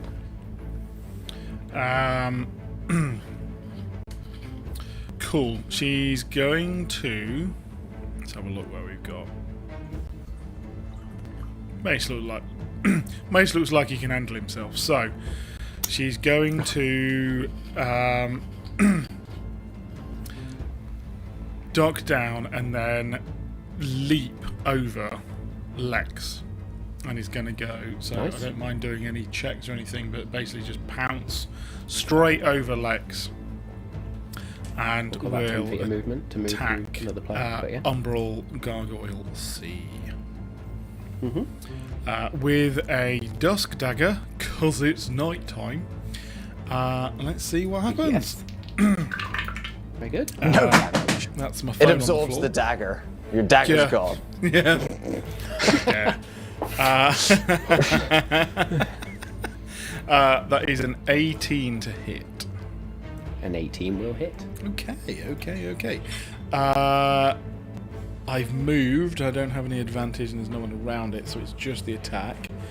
Just the attack. Just the attack. So that is. But that's max damage. 7 points of piercing damage. Saying that, sorry, I should then do, if we are in dim light and darkness, which I believe we are. Yes. So to clarify, that was 7 points of piercing damage and 7 points of piercing. I can't find one. There we go. D8. 7 points of psychic damage. So as you stab in then, and you can feel the pulse from the blade, but it's almost like this creature just doesn't respond to that additional pulse. Okay. However, in a almost, just a primal defense of her village, there is an escape from her. No, there isn't, because that doesn't happen. That can't happen. So, nope, that was it. Forgot the one particular fact of that particular feat. Cool. There we go. Very good. Cavan. Kill Question. scene now. Can you tell me where Jules' family house is? Would I know? After having Jules' seen family Bronze. house Yeah. So is Bronze in went back this up direction. in Down that this direction. way. Yeah. Okay. As in, not that house that you were pointing at, but further away. No. Further Past away. that. So this is the central piece, which I couldn't remember what we said at the time, so I just dumped a token there. Yeah. This is the well, if you like, even though it's a tent. So yeah, these are just Okay. random buildings, but Bronze is run this way. Okay. So Cavan has been having a little bit of a almost like an existential I don't know, like a flashback to his own abandonment when he was a kid, and is thinking about Bronze and about Jules' family and about protection and about the fact that they feel so helpless and just scarred at this point. So with that thought in mind, he's moving in the direction that Bronze went away, which is he's going to move here and now. So it's about 20 feet to the west and now below and kind of blocking the path of the gargoyle, just in case the gargoyle has any further threat to the direction of Bronze. But at that point, he's going to enter Rage and use his quarterstaff in one of his actions. So Rage is he's going to use that as a bonus action, and now he has 2 actions Bonus left. action? So Yep. yeah. So he's going to use his quarterstaff to strike twice. So sort of a strike high and then a strike low on this gargoyle to see what that does, because he's not even sure what gargoyles do if they get kneecapped or they get punked in the head.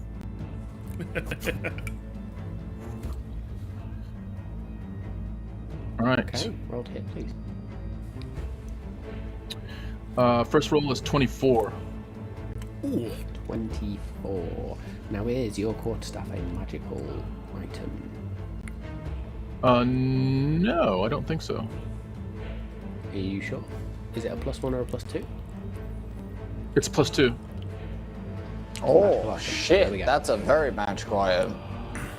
Okay. What the fuck? Yeah. So you take out your quarterstaff and smack across Gargoyle C. Roll damage, please. I'm stealing that shit when you sleep, my guy.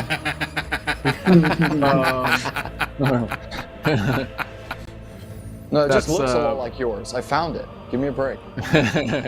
That's 8 points of damage. Do you get any bonus on damage when you rage? You No. get a and then- +2. You get a +2. Oh, you're right. It You're says right. I get a +2 to hit. Yeah. So it's a 10. Good one. And so I +2 to followed hit and through. +2 to damage, or just a +2 to hit? Oh, sorry. It's +2 to hit. +2 to hit. Ah, never mind. So that would have been a 26 actually. Rage. So I +2 melee damage on strength weapons. Oh, there you go then. Oh, So it's there you +2 go. on damage. So it's Nice. a +2 to your damage. yeah. Cool. So that's a An 10. additional 2 points of damage. Awesome. I swing through, follow through on that high hit, and then I lower myself almost down to a knee and swing back like a backhanded swing now to the lower half of this gargoyle. Again with my quarterstaff.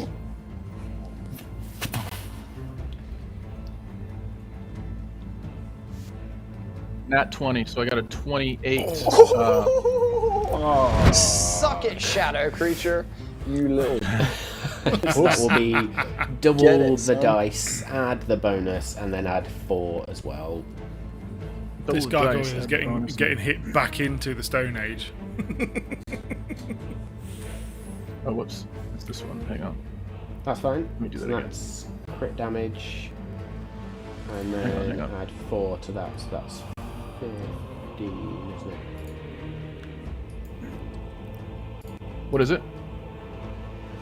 That should be 15 points of damage if I work that out correctly. Yeah, yeah, And 2d6 15. plus your 5 plus 4, 15 points of damage. Nice. So you bring that quarterstaff across the knees and just, as it's a natural 20, I am going to allow you to add an additional effect to this. So, because you were aiming for the knees, is there anything particular you wanted to do? Break his fucking leg. As I'm going low, yeah, I just want to... I'm not sure what their capabilities are at all. I know they have wings. So, in retrospect, I may have wanted to aim for a wing to try to de-wing them or kind of immobilize them from flying, but that's gone now. So I'm going to just go for immobilizing any kind of like terrain travel. So it's a real as hard as I can to their knees, and I know what happens if your knee gets crushed or dislocated or anything like that. So it's literally trying to incapacitate their travel. Okay, I'm going to say as you connect with one of these knees, then it just sort of cracks, and you can almost see these lines that indicate that this is still stone technically. I am going to give that reduced movement for now. I'm going to say that has got half walking speed as a result. Cool. As I do that, I turn to Jewel and I make eye contact and I say, I've got this direction covered, almost to indicate that I know that his family house is this way. And then I take a step back in that direction, if I can. One step back into the brush in the direction of where Bronze went. So I believe it's like kind of this way or this way. That's fine. So there will be an opportunity attack there. So as this creature then just gets battered in the knee, sees you step back, it just lashes out with one of its taloned hands and tries to make a claw attack against you. That is shit. Absolute garbage. That's an 11 to hit. 11 is a miss. Not going to hit. Not going to hit. So it just misses, and that sort of you can see where the knee fails it, and it sort of just falls slightly. Anything else on your turn? Nope. I think that's it, isn't it? Lex. Hi. I'm gonna This is the point when we all duck. straight away look at Umbral Gargoyle A, and I'm gonna banish it. Hopefully. Ooh. Charisma saving throw, please. There's no way this thing's charismatic. It's so ugly. You haven't met it at a bar. You can't say that. It's true, it's true. Never taken I it to dinner. rolled on the dice a 3, which gives it a grand total of 1. Come on. Right. Bye. I'm assuming this isn't his native plane of existence, so you fuck off with a loud popping noise, well, a faint popping noise to be fair, to your So you home hear this plane, faint and if popping noise, and you also see a coil of shadow, sort of the shadowy mist that's around, just dissipate. and then I need to concentrate for a minute, so I'm concentrating for a minute, and if I concentrate long enough for that said minute, it won't come back, and it'll be gone forever. Which means, actually, my plan was to use sorcery points to cast it again, but I can't because it's concentration, so I've got to wait a minute before I can banish another one. Otherwise it'll just come back. Yeah. Cock. Well, 1 down, 2 to go. Yep. Bonus action. Do I want my 4th level spell slot back? What else have we got? 4th level. Good day, sir. Good afternoon. Yeah. Oh, fair play. Bonus action. I'm going to use 6 sorcery points to get that spell slot back. Oh, blimey. Shit. Just pissing away those spells, those sorcery points. Yeah. And then I'm gonna move towards the well. So A, I'm far away from stuff so they can't hit me because I'm concentrating, and B, I'm there if something comes out of the Shadowfell portal To hit you. Very good. to kill me.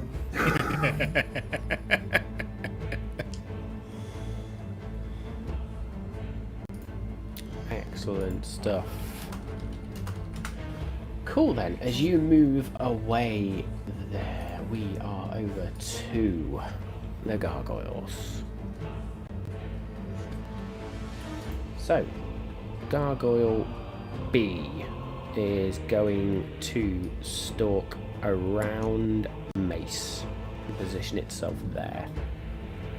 Looks for Mace and looks to you, Lex. It is gonna lash its claws out towards Mace first. Oh, good. That is a 19 to hit Mace, which just hits. Might lose Mace. Mace is going to take 7 points of piercing damage. And you can just hear this rake of stone on metal goes, and the screech that comes from it. And it's then going to lash out with its jaws towards you, Lex, as it tries to bite you. I rolled that wrong. Come at me, bro. That's 10 points of damage to Mace.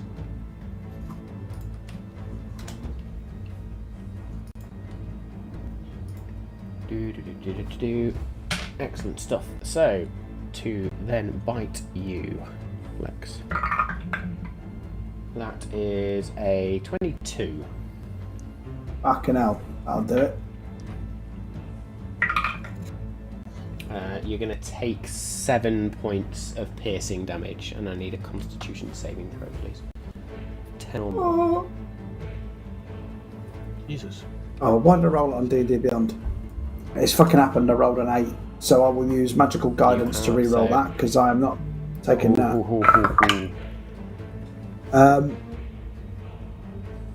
I then rolled a 10. Bang on a 10.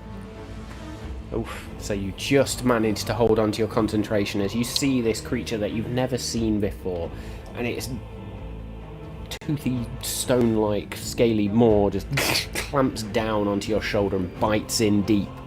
And you just feel that pull of arcane energy towards where that banishment spell was cast. You just about managed to hold on to it. That will be B's go. C then is just going to turn towards Jewel. It's going to try and claw you twice. Sounds about right. Oh, interesting. No, sorry. So, because we are in dim light,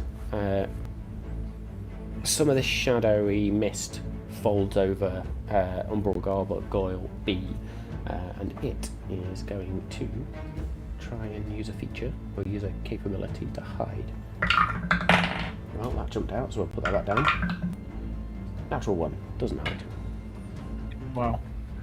So then we go to C. Right, gonna try and claw you twice then, Jewel. First one is a 9 to hit. New. Second one's a natural 20. Ah, balls. Oof, oof, oof. Yeah, a little bit.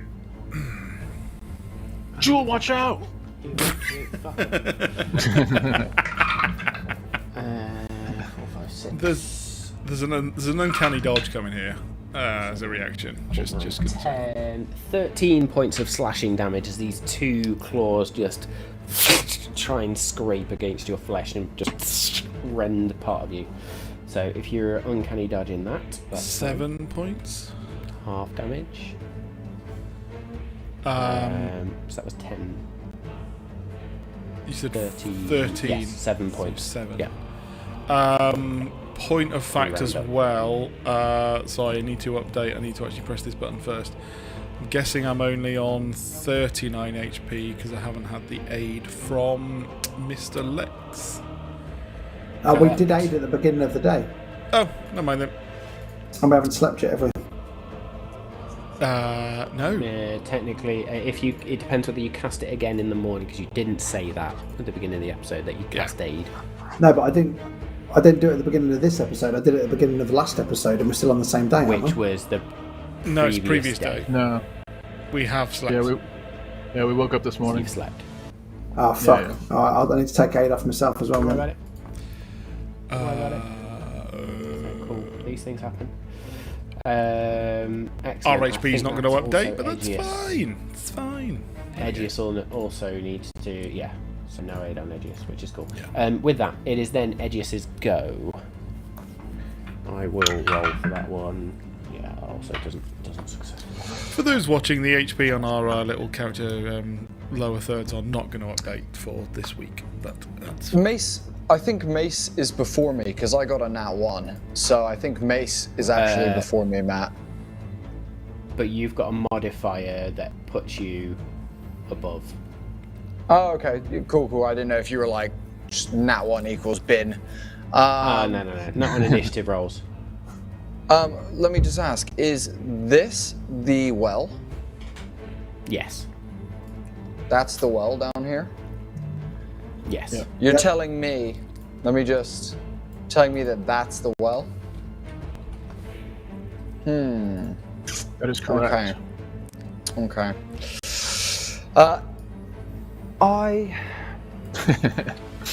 Wow. Okay, so Aegeus is going to draw both of his weapons.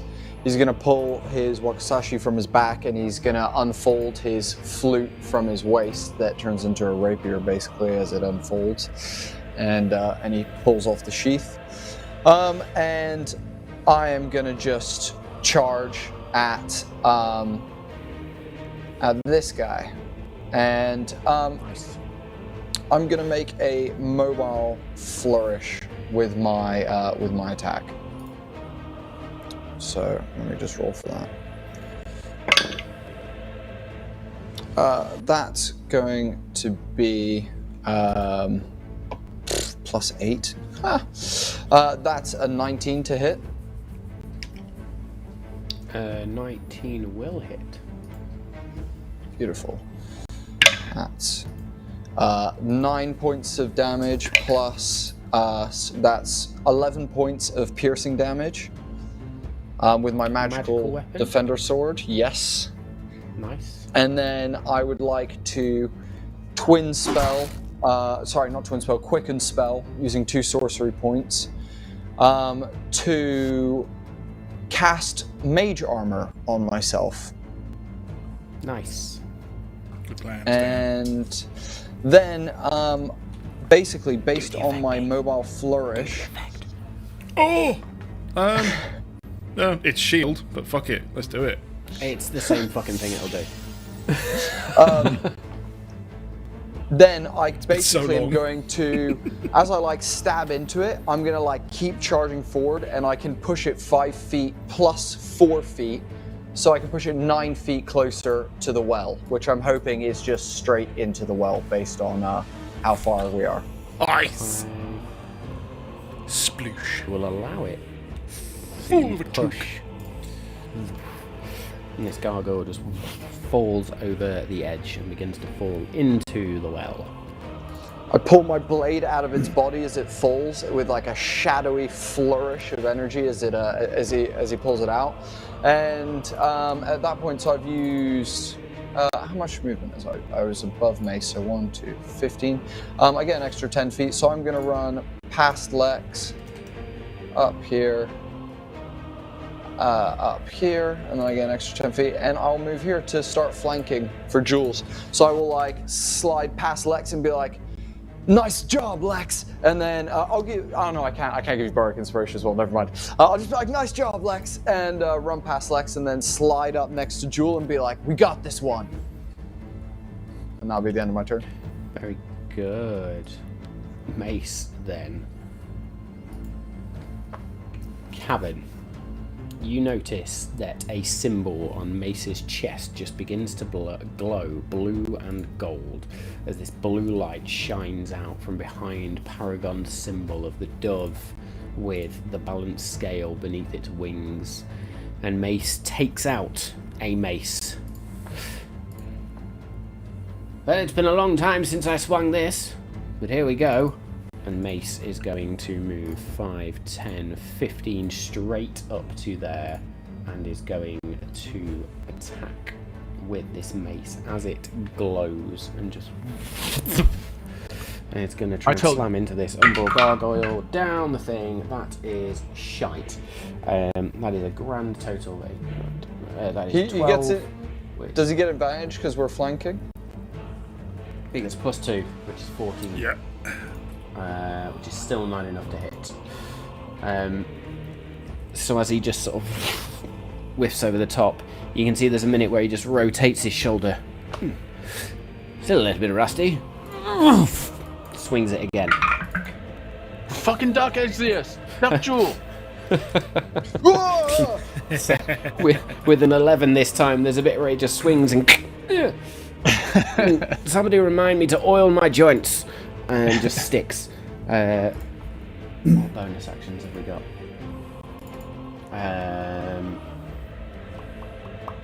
Like my friend Romney, Mace.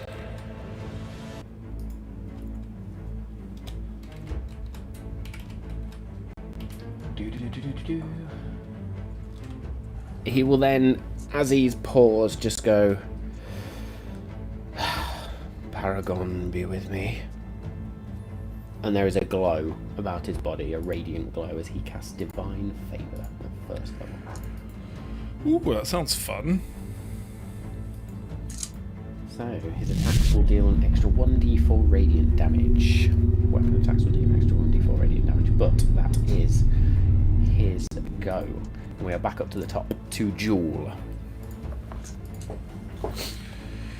Blimey. So, one has been banished.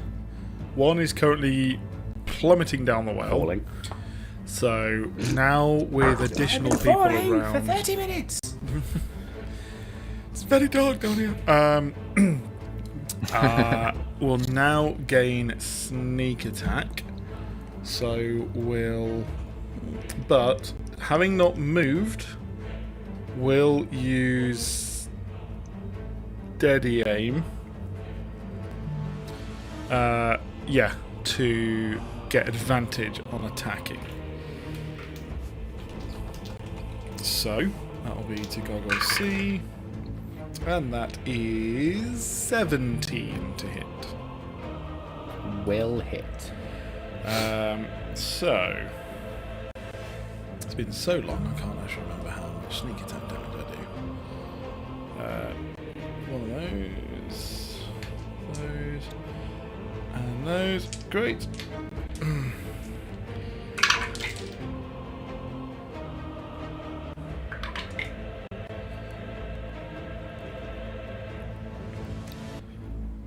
Sorry, hang on a minute. It's alright. While you're counting that, then you see Jewel just take that moment of... and then lunges forward with the Dusk Dagger.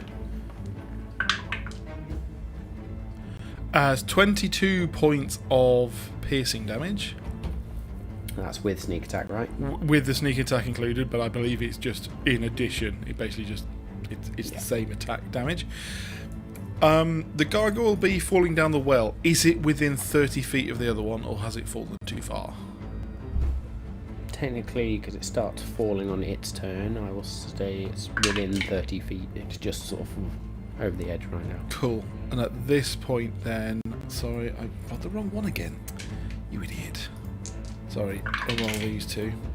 That's 5 points of necrotic damage to Gargoyle B, as there is a weird ethereal version of Jewel going to attack Gargoyle B. Shadowy. I'm going to say in this moment then, as that ethereal version of Jewel just breaks off, it glows a whitish blue, almost differentiating itself from the shadow around it, and you just see it rush like a Patronus, we will say, just over the edge, and there's just this light flash of sort of greenish light out of the well for a second. That's all my actions and so on and so forth, so that's it. Very good. And with that, you see this misty, dark smoke-like cloud begin to just wisp its way and leak out of the umbral gargoyle as it is now bloodied. Final thing that Jewel will say after she's attacked like this will be, "Where did the other one go?" Because she's panicking.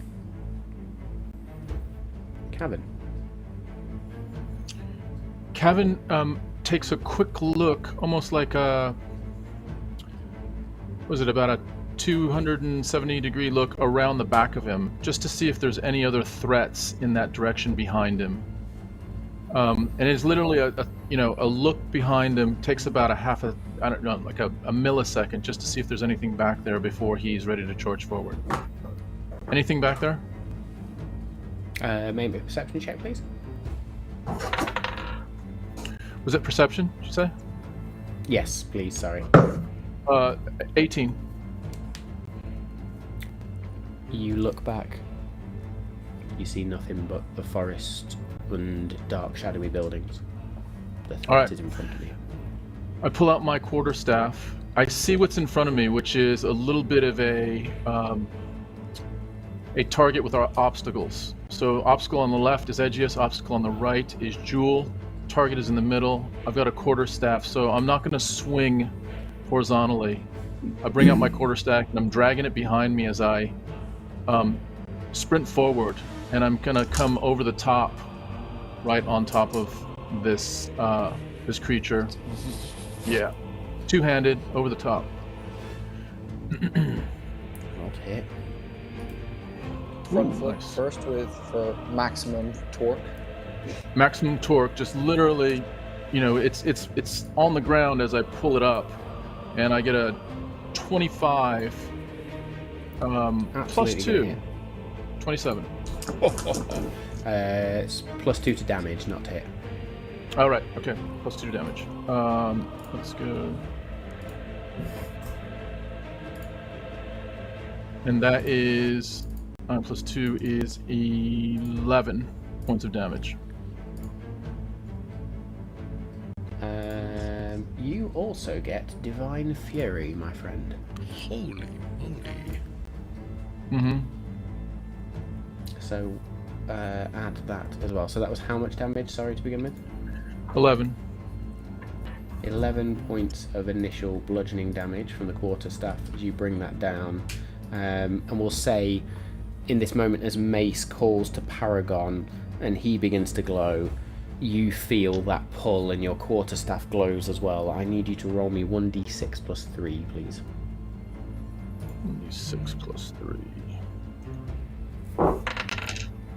That's an 8. 8. There is an additional 8 points of radiant damage delivered to this creature then as your Divine Fury kicks in. You going again? I'm going again. I'm just in a rage, so I'm literally like, almost maniacally just chopping now and just hitting again as hard as I can. And let's see where I am. Let's close that.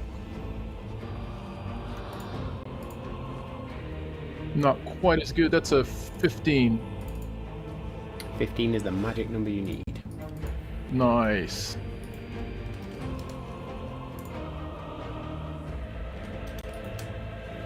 Finish this. That's gargoyle. 9. That's 9 plus.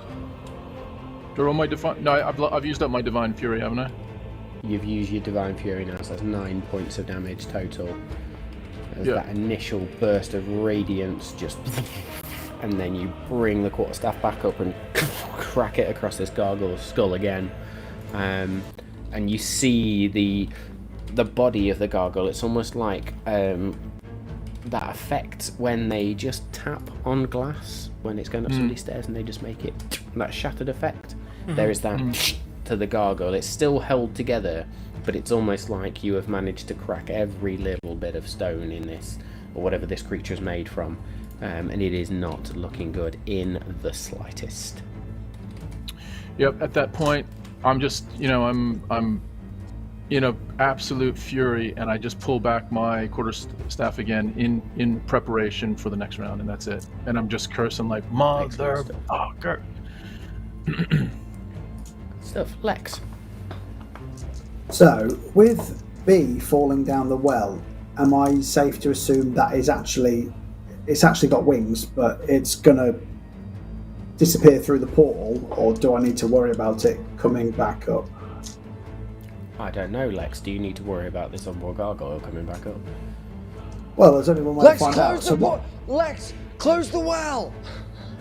It takes me longer to fucking do that ritual than now. So what I'll do, as a parting gift as it's falling down the well, I will chuck a chromatic orb grenade down with it and kind of blow it up as it goes through.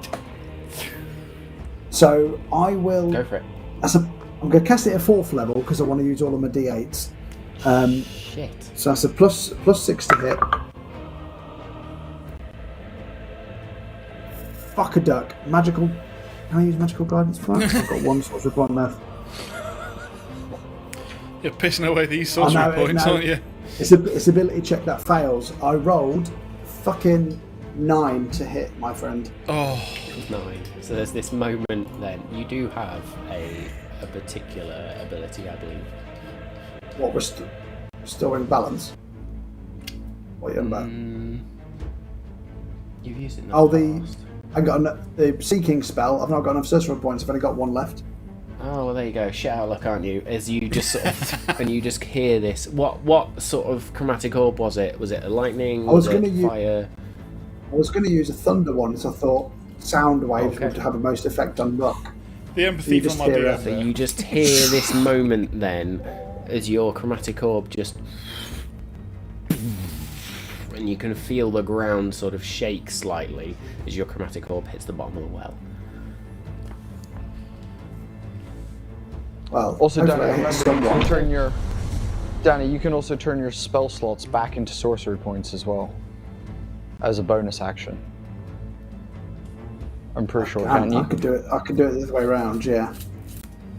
So if you need those sorcery points, you can always turn them back. I will... Fuck.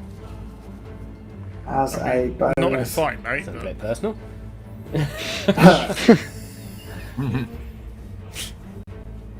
I'm still concentrating on the spell. As a bonus action, what will I do?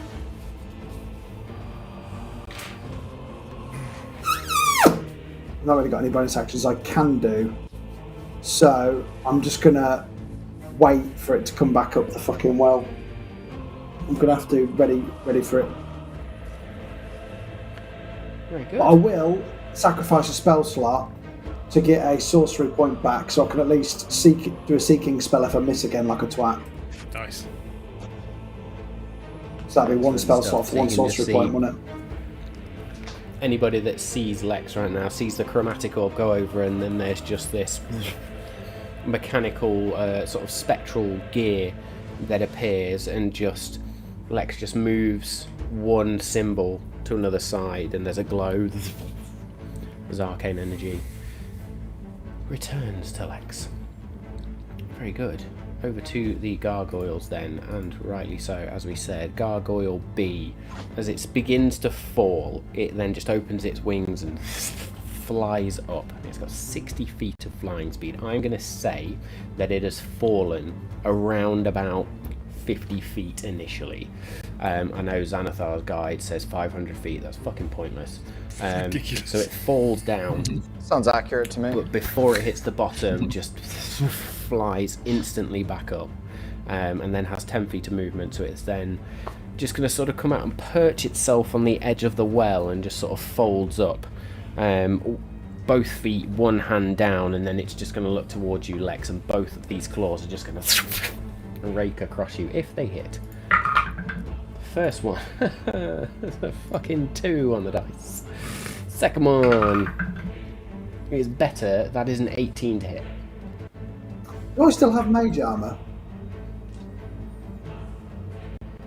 When was it cast? That will have run out, because if age ran out, mage armor will have run out. Yeah. You shield though, can't you? Well, that was my question, because shield would have meant that would have missed, but without mage armor, my armor class is only 11, so no, shield will not work. Okay. So there's no point doing it. It's only a +5. You're going to take 6, 7, 8, 9, 10, 11, 12 points of slashing damage, and I need a That's too many. saving throw. Thank you.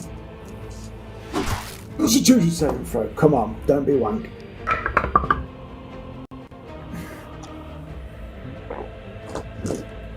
Go on.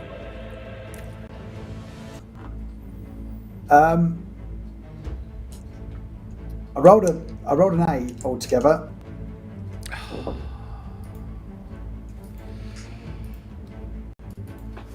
Unless I use magical guidance. Shadow just... But then Up that's to you. ability checks, and that's just not a saving throw, is it? They're different things. No, ability check is not a saving throw. So, guess So you who's coming see back this to the party, shadow guys? with a pop. You don't have what's An that one? A The appears advantage onto on them. it, whatever that one's called. I have got an Uno reverse card, if that helps. You're not a warcaster then. Not Yeah, a that's not warcaster. warcaster. No, but it's a feat I've considered. Yeah, I think you should consider it. Very good. Gargoyle B then is going to... Fuck. I've done my stuff Just too early passive as well. perception, Lex. 11. 11.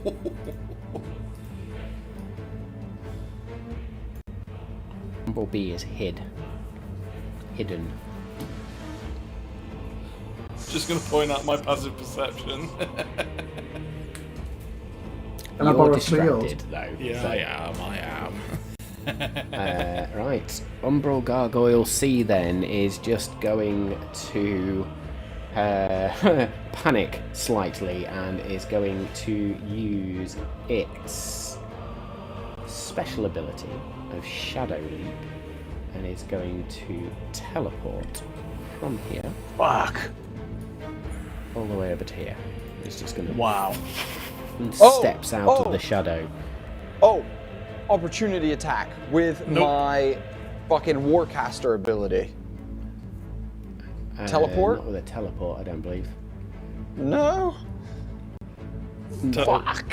Teleports usually bypass opportunity attacks, unfortunately. Yeah, because it's literally just disappears into shadow and reappears elsewhere. But that will be its action.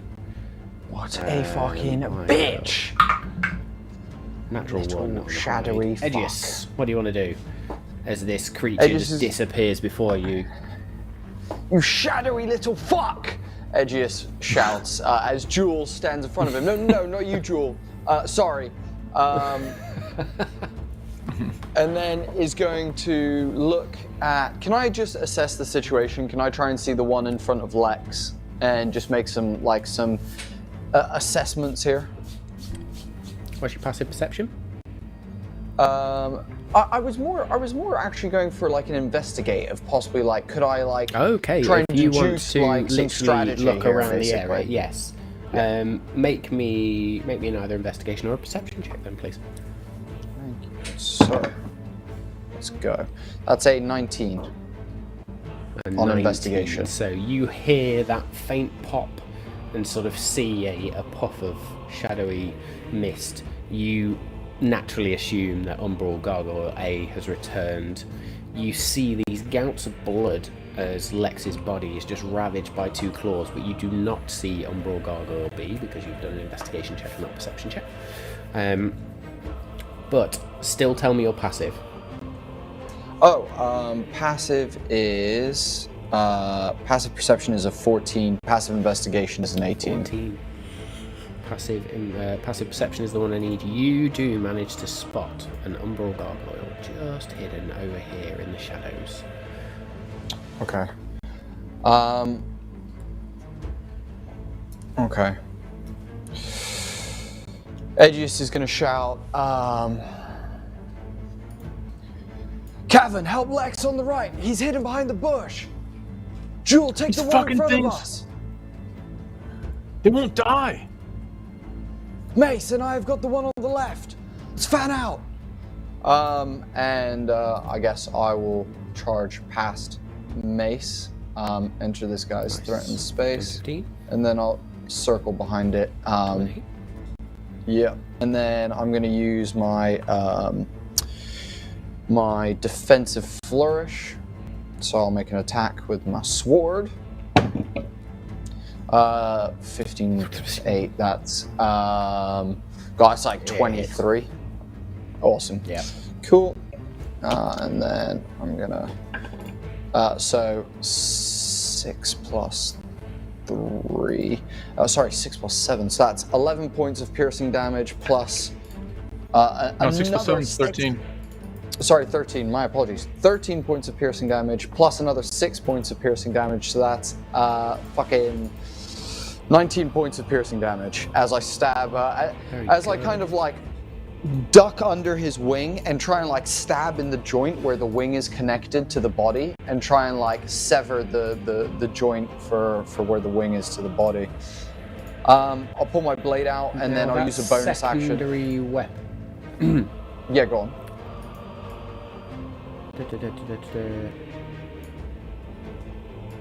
That was one attack, wasn't it? Yes, that was one attack. The second bit of damage is from my defensive Where's the secondary flourish. damaging? That's it. Sorry, that was the bit that was confusing me. That's cool. Go for it. Yeah, no worries. I just get an extra D6, basically. It's a spending of my bardic inspiration. Cool. Yep. Cool. And then I'll pull my blade back out and I'll kind of reach to its essence and try and like absorb some of its shadowy essence as I'm going to expend a spell slot and regain 2 sorcery points as my bonus action. And you do just sort of pull some of that shadowy wisps, and as you pull that shadowy wisp, you notice that it's almost like a literal storm in a teacup as it goes into your hand and just begins to spiral and tempest around before you quench it and claim it. Alright, loosen him up, Mace. You're up, buddy. And that'll be the end of my turn. Very good. At this point, Mace just swings its joints, does the whole Henry Cavill double pump the fists. Pocket appears, and then Mace is just going to step forward and swing with the mace, now glowing with radiant lights. And that is going to be... I'm sorry, but it's still one of the best what it's moments in a movie where someone managed to reload their arms. Thunk, thunk, you know? Yeah. So that's an 11, which misses. Again, Mace just catches, and then snap, you just see this burst of rust, and then rolls again. There we go. That's the one we wanted. That's a natural 20, my friend. Yes! Fuck's sake, Mace! Get it together! Thunk. Sorry. So that is going to be max damage on the initial, which is 12 plus... that's 17 points of bludgeoning damage initially. And then...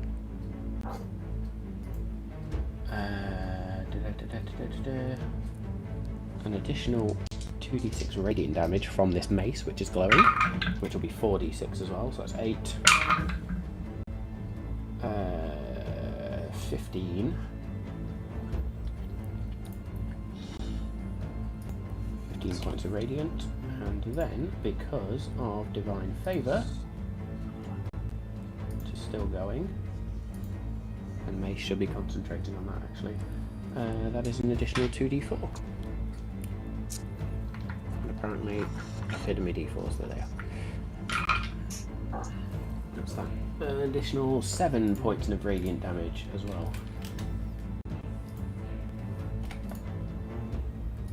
And Mace finally connects, and there's just this moment of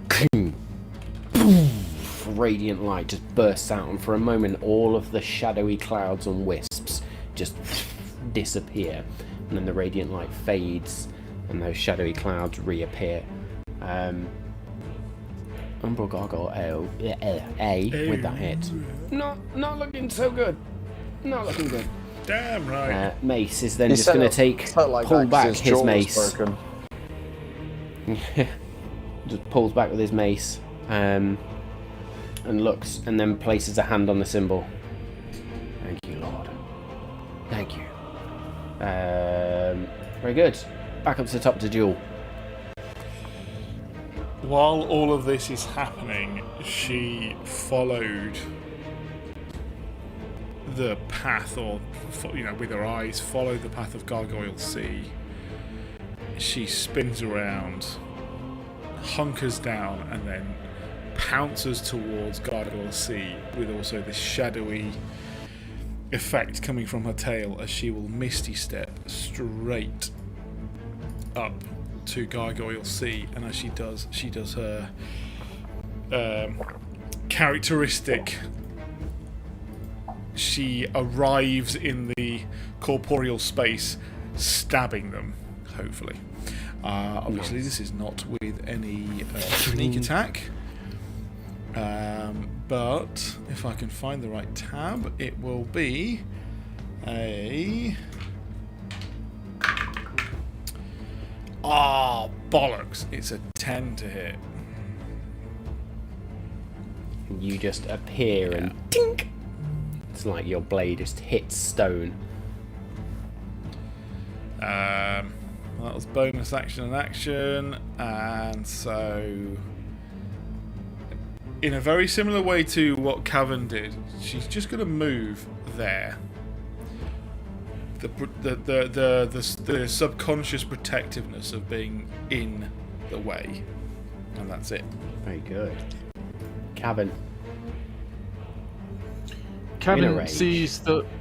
Yep, still in a rage. Saw what he thought was Gargoyle Sea on the verge of death or elimination, and all of a sudden escaped, and just witnessed Jewel taking an unsuccessful strike, and in his mind says, they won't fucking die.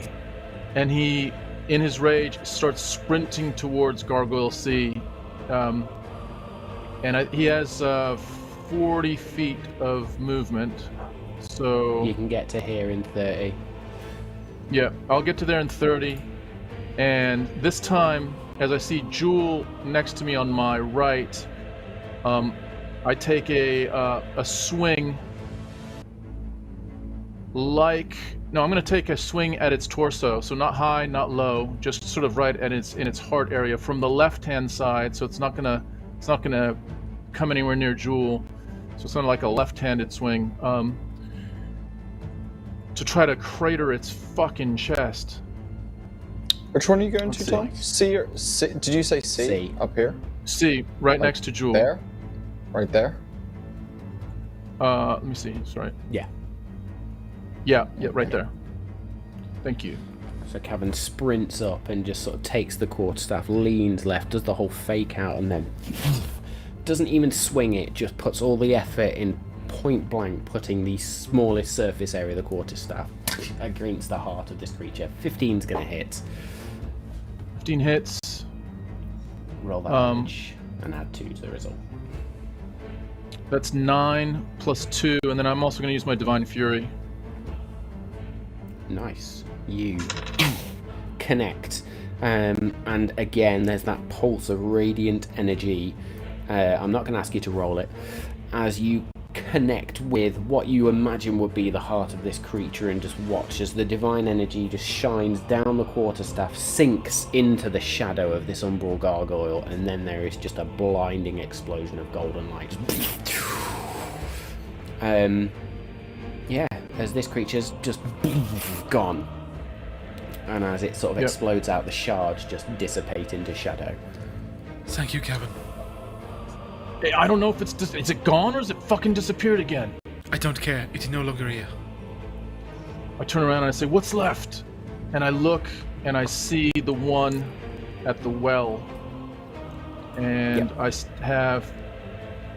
let me see something. I have So it's one more 30 to action. there.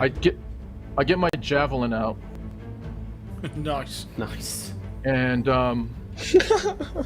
which has 30 feet of range, and I throw my javelin at the one near the well. Fucking amazing. Incredible. That is I assume 18. you step out of the way so you don't hit Jewel. Yeah. Okay, I stepped It's slightly fine. out of the way I'd say so I there's don't hit enough Jewel. of it. Jewel Yeah. holds on to it so she can do a flying kick as it lands. Yeah. So an 18 to hit. 18 would hit, but as this javelin just flies, you remember, or there's a part of you that recalls there needs to be some arcane force behind this, and it just ding, ding, ding, ding, ding, lands on the floor. Ah, of course. Fuck! So Anything else? I in your still turn? have. I start my sprint towards the one. As I'm aiming in that direction, so I start my sprint towards that one, towards the well. I think I have about 5 more feet of. You've got 5 feet of movement, yeah. Yeah, I'm gonna move, sort of in between the two, and I'm actually heading Very towards good. the well.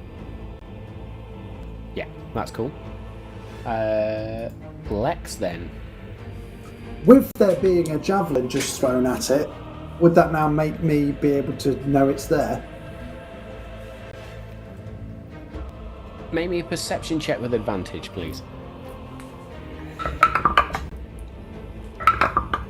I also 18. said it was behind the bush as well, loudly, earlier. Yeah, you've seen it with that. That's fine. Cool. So you now So, see what- part of its leg behind the bush. So if I move there, right, I can see both of the cunts now. So I'm gonna chromatical. Dear. I'm gonna chromatical both of them by using my remaining 2 sorcery points to twin the spell, So and hope I hit both. So, fuck, wave the gun. 23 to hit the first one, Beautiful. 23 and to 23 A to then. hit the second one, Nice. and then 4d8 damage. Do I roll the damage twice, or do you want it once? No, roll it twice. The first one takes Roll the 5, first 7, one. 11, 13 points of thunder damage, 13 points of thunder damage. Is this- and the second one takes 9, 15, 16 points of thunder damage. Thunder! So both of these orbs, and you manage to just sort of curl this one past Cavern and between Cavern and Jewel, and it just.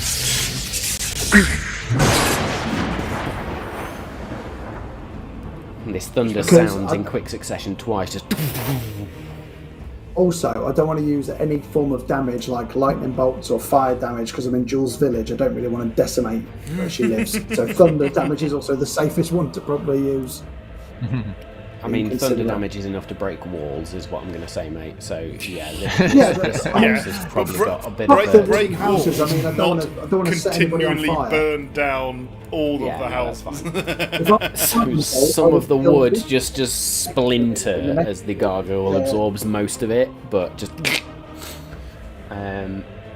Very good. Anything else on your turn? I think that's bonus action and action. Yeah, there's not much I can do now other than hope for the I best. think you've moved Standing where there I as am. well, haven't you? You've moved, so very good. Gargoyle A then Oh, I thought I'd kill is him. You not know. happy. I thought he'd be dead after that. There's going to be a claw attack to Edgius and a bite attack to Mace. So claws at Edgius is a 2 on the die, so it's an 8 to hit, which is going to miss. A bite against 21 Mace is a AC. 12. Not a chance. 18, that also misses as the bite just. And Mace is just going to look down where these stone jaws are just clamped on the metal armour Do you mind? He's got your tit, Mace. He's got your tit, my guy. Are you going to let him get your tit like that? Gargoyle B then Does is Mace going have to nipples? fly. I imagine he's like the old Batman suit, the George Clooney Batman suit. And he does That's have what I was thinking about. So Gargoyle there, B is we were going to there. fly in between Cavan and Jewel then, and is going to, as it flies, just sort of spins and tries to rake the claws against. I'll roll for this one. Against Jewel, and then is going to bite Cavan. So the claws initially. Fuck my life. That is a 14 to hit you, Jewel. Misses. Jewel Misses, very and then swipes out the way, just leans out the way. just definitely not. And then the bite at Cavan is a lot more. That's a 21. That's a hit. So that is going to be 4, 5, 6, 7 points of slashing damage, but you are resistant to slashing damage as a result of raging, so you will take 4 points of slashing damage. Ah, you got me, Jewel. Motherfucker. Oh, you're okay. Edgius. 1 second, I'm just Googling something. No way, it's a bonus action. Okay, cool. Beautiful. I'm going to go, you've got this one, Mace. I'm going to help the others. And I'm going to, like, try and basically, I'll circle to here. That should be, I'm still within its threatened range. And then I'm going to bonus action Misty Step. But GM, I'm going to bonus action Misty Step in a diagonal line directly above the Umber Gargoyle. I would like to go as high as I can from where I am. So I'm aiming for, like, I imagine based on the trajectory, something like 25 feet above it. Something like that. My Pythag is not that good. I'd go 15, 20. We'll call it 20 feet above. Yeah. Beautiful. Using, So I'll Misty Step. And Edgius's new Misty Step, when he does, is simply like a rhythmical, like, click of the fingers as his body just into, like, shadow, and then just basically, like, in the air. And as everything kind of slows down in that moment in midair, he's gonna draw his sword up high in the air, and I'm just gonna try and plunge this thing straight into its head from 20 feet above it. Nice. Can I have advantage on the roll please? because of flanking? Yeah. Wait, no, you can get a +2. Sorry, it's not advantage. +2 Danny, in you're our game. muted, by the way. Danny, you're muted. What a stupid clip. I was going to say, can he convert the falling damage he would have normally got into damage extra for the creature? Just wait. That's what I was hoping. Just wait. That's what I was hoping for. Just wait. Roll Oh, to hit. look how good I am at thinking of things. I'm proud of myself. That's an 18 to hit, GM. Absolutely gonna hit as you bring that down. So roll your initial damage. His head off. Cool. Let me roll all my damage. Okay, that's 5%. That's 12 plus. So it's 16 points of piercing damage plus whatever I get from the height that I fall. Right. 16 Nice. points of piercing damage. Now, Yeah. I've done Cavan a disservice here. Cavan, roll the damage for your javelin, please. The damage from my javelin. That you threw earlier. Yeah. Oops, sorry. Not that one. So that was piercing. Would have been 9. Plus 2 Piercing is damage. 11, so that would have been 6 half. Oh, right. Oh, yeah, I would have gotten half. Resistant, Nice. not immune. Yeah. Nice. Resistant, not immune to this. So, as you then fall, Edgius, roll me 2d6, please. Oh, gladly. Thank you. 2 6s. Come on. That is 4 points of damage from the sky.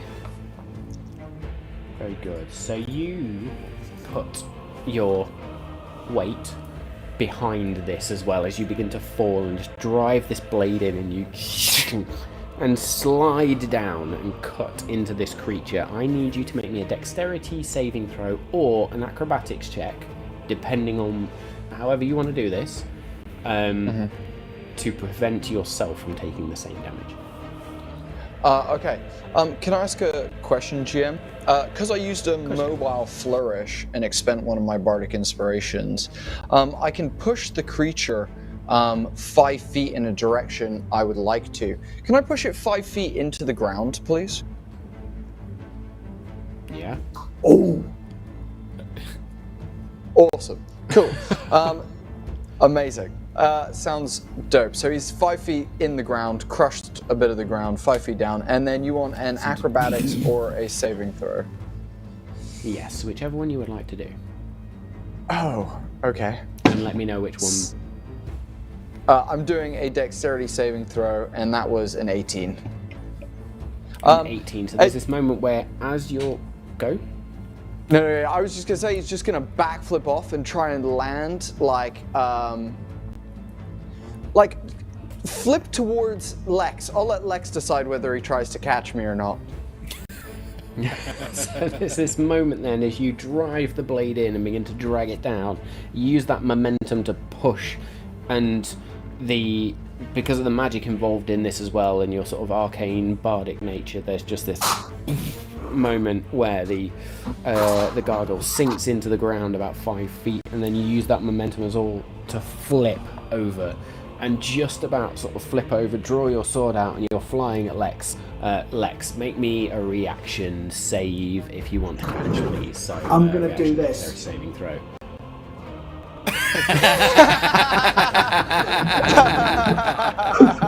Yes. Yes. I love it. Just for shits and giggles, Edgiest, then you just go into the floor, and you'll take 3 points of bludgeoning damage as your mate doesn't catch you, and you just sort of face palm, this grass rash on your face. Just I just kind of said something, goes, "The fuck? You said you'd always catch me." that was a metaphor. Oh, shit! And he's gonna then go to stand back up with the rest of my movement. I'll stand back up with the rest of my movement, and that'll be the end of my turn. absolutely. I was going to say, technically you've not moved, so it's all good. So you stand up with half of your movement. Mace then is just going to look at the rest of you. You do realise we're in a fight. Please concentrate, and just lifts the mace up and just swings it back down against Umbral Gargoyle. A 4. That's an 18, so that is absolutely going to hit. Mace is then going to deal. What is that? 8 plus 11 is 19, and then plus the d4. 23 points of damage total to Umbral Gargoyle A, which is enough, as Mace just turns around and says, "You realise we're all in a fight?" Radiant light again just blasts out, and Umbral Gargoyle A is nowhere to be seen after Mace's light just fades down again. And Mace is just going to turn, and rather than using his second action to go and attack Umbral Gargoyle B, who is now injured and bloodied, I should say. Thank God. That in. Mace is just going to point his mace. Well, are you going to finish it off, or do I need to? And that will be Mace's go. Jewel. Will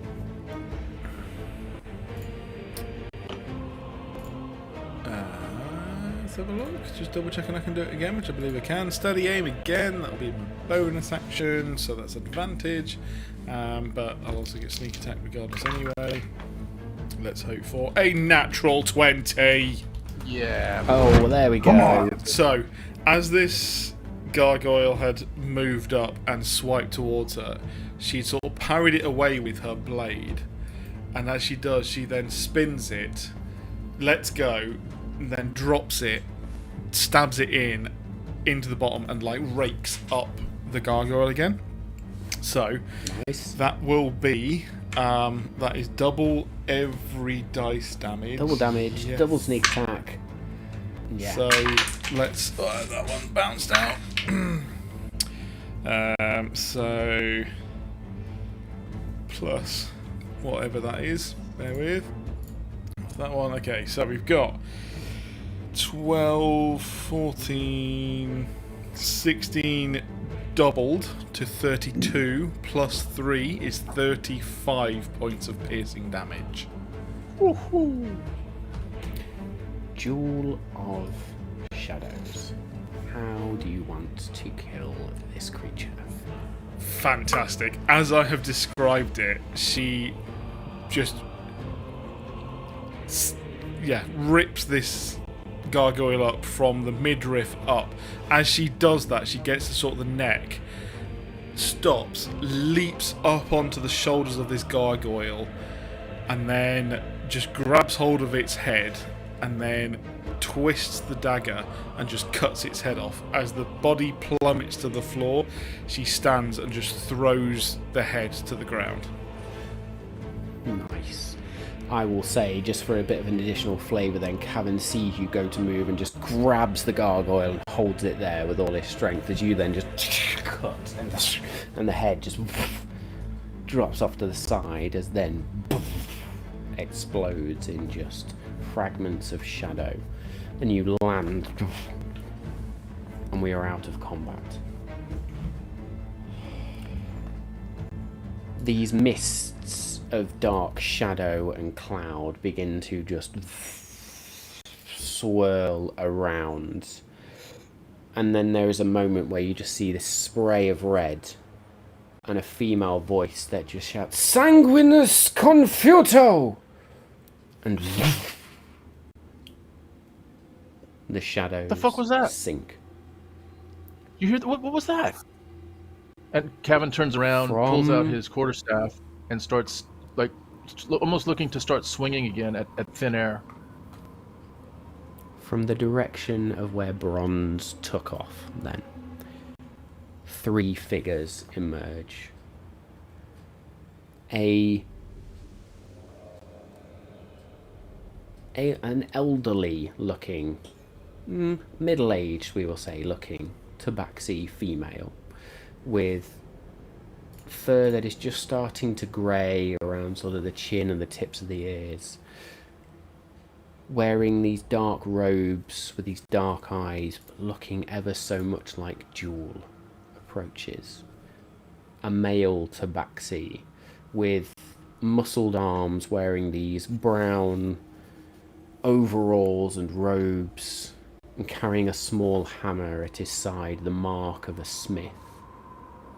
And finally an elven woman with this blood red hair, wearing a dress of lace and ruby gemstones, with a small knife held out and a wound on her arm. Her hand held out in spellcasting, sort of somatic, if you like, stance. As before you, Jewel, you recognise your mother, your father, and Artemisia's receptionist, Mayon. What the fuck, Fucking hell. biscuits? Friends, is where we are going to leave tonight's No. episode. Kill it with fire. Holy. Are you actually kidding that M is standing right there? Nope. Yep. If she's a good guy, I'm going to be pissed off. What does I'm she going to look be like? fuming. So she is a beautiful elven woman. You would remember her with auburn hair, but now in this form she's got this literal blood red hair that flows from behind her. You see a number of scars that litter across her arms. You see this ruby gemstone which is affixed to a small silver chain in the centre of her head. This lace dress that she wears with sort of red velvet and rubies littered all over it. The lace itself is black. this small, very small knife that she holds in her hand, fingernails that are painted blood red as well, and eyes that are not quite red, but so brown they are on the verge of being red. She is stunning, like beyond beautiful.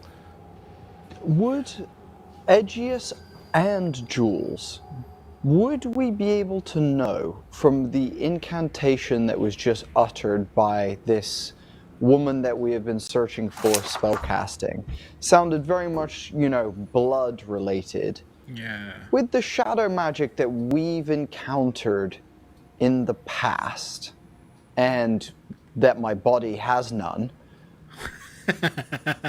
is it a safe assumption to say that whatever she cast, though outwardly may have seemed blood related, was likely not at all?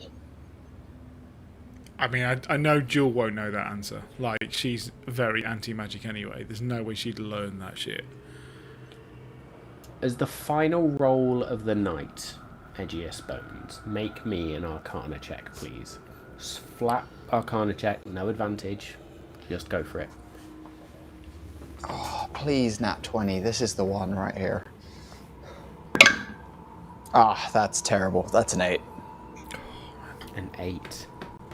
With the battle subsiding and that, even though you don't feel the same rage as Cavan, just the adrenaline beginning to fade, and just this moment of what the fuck, as Lex and Jewel both look in stunned silence towards this female individual and these two tabaxi, or this elfin individual and these two tabaxi.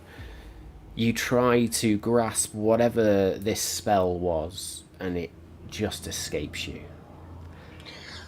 I'll pull myself up. Questions to be Lex. asked. Pull myself up, Lex, and go, who's that, Lex? I mean, I don't know whether I'll wipe the grass off his face without looking and go, we need to rehearse these things in future.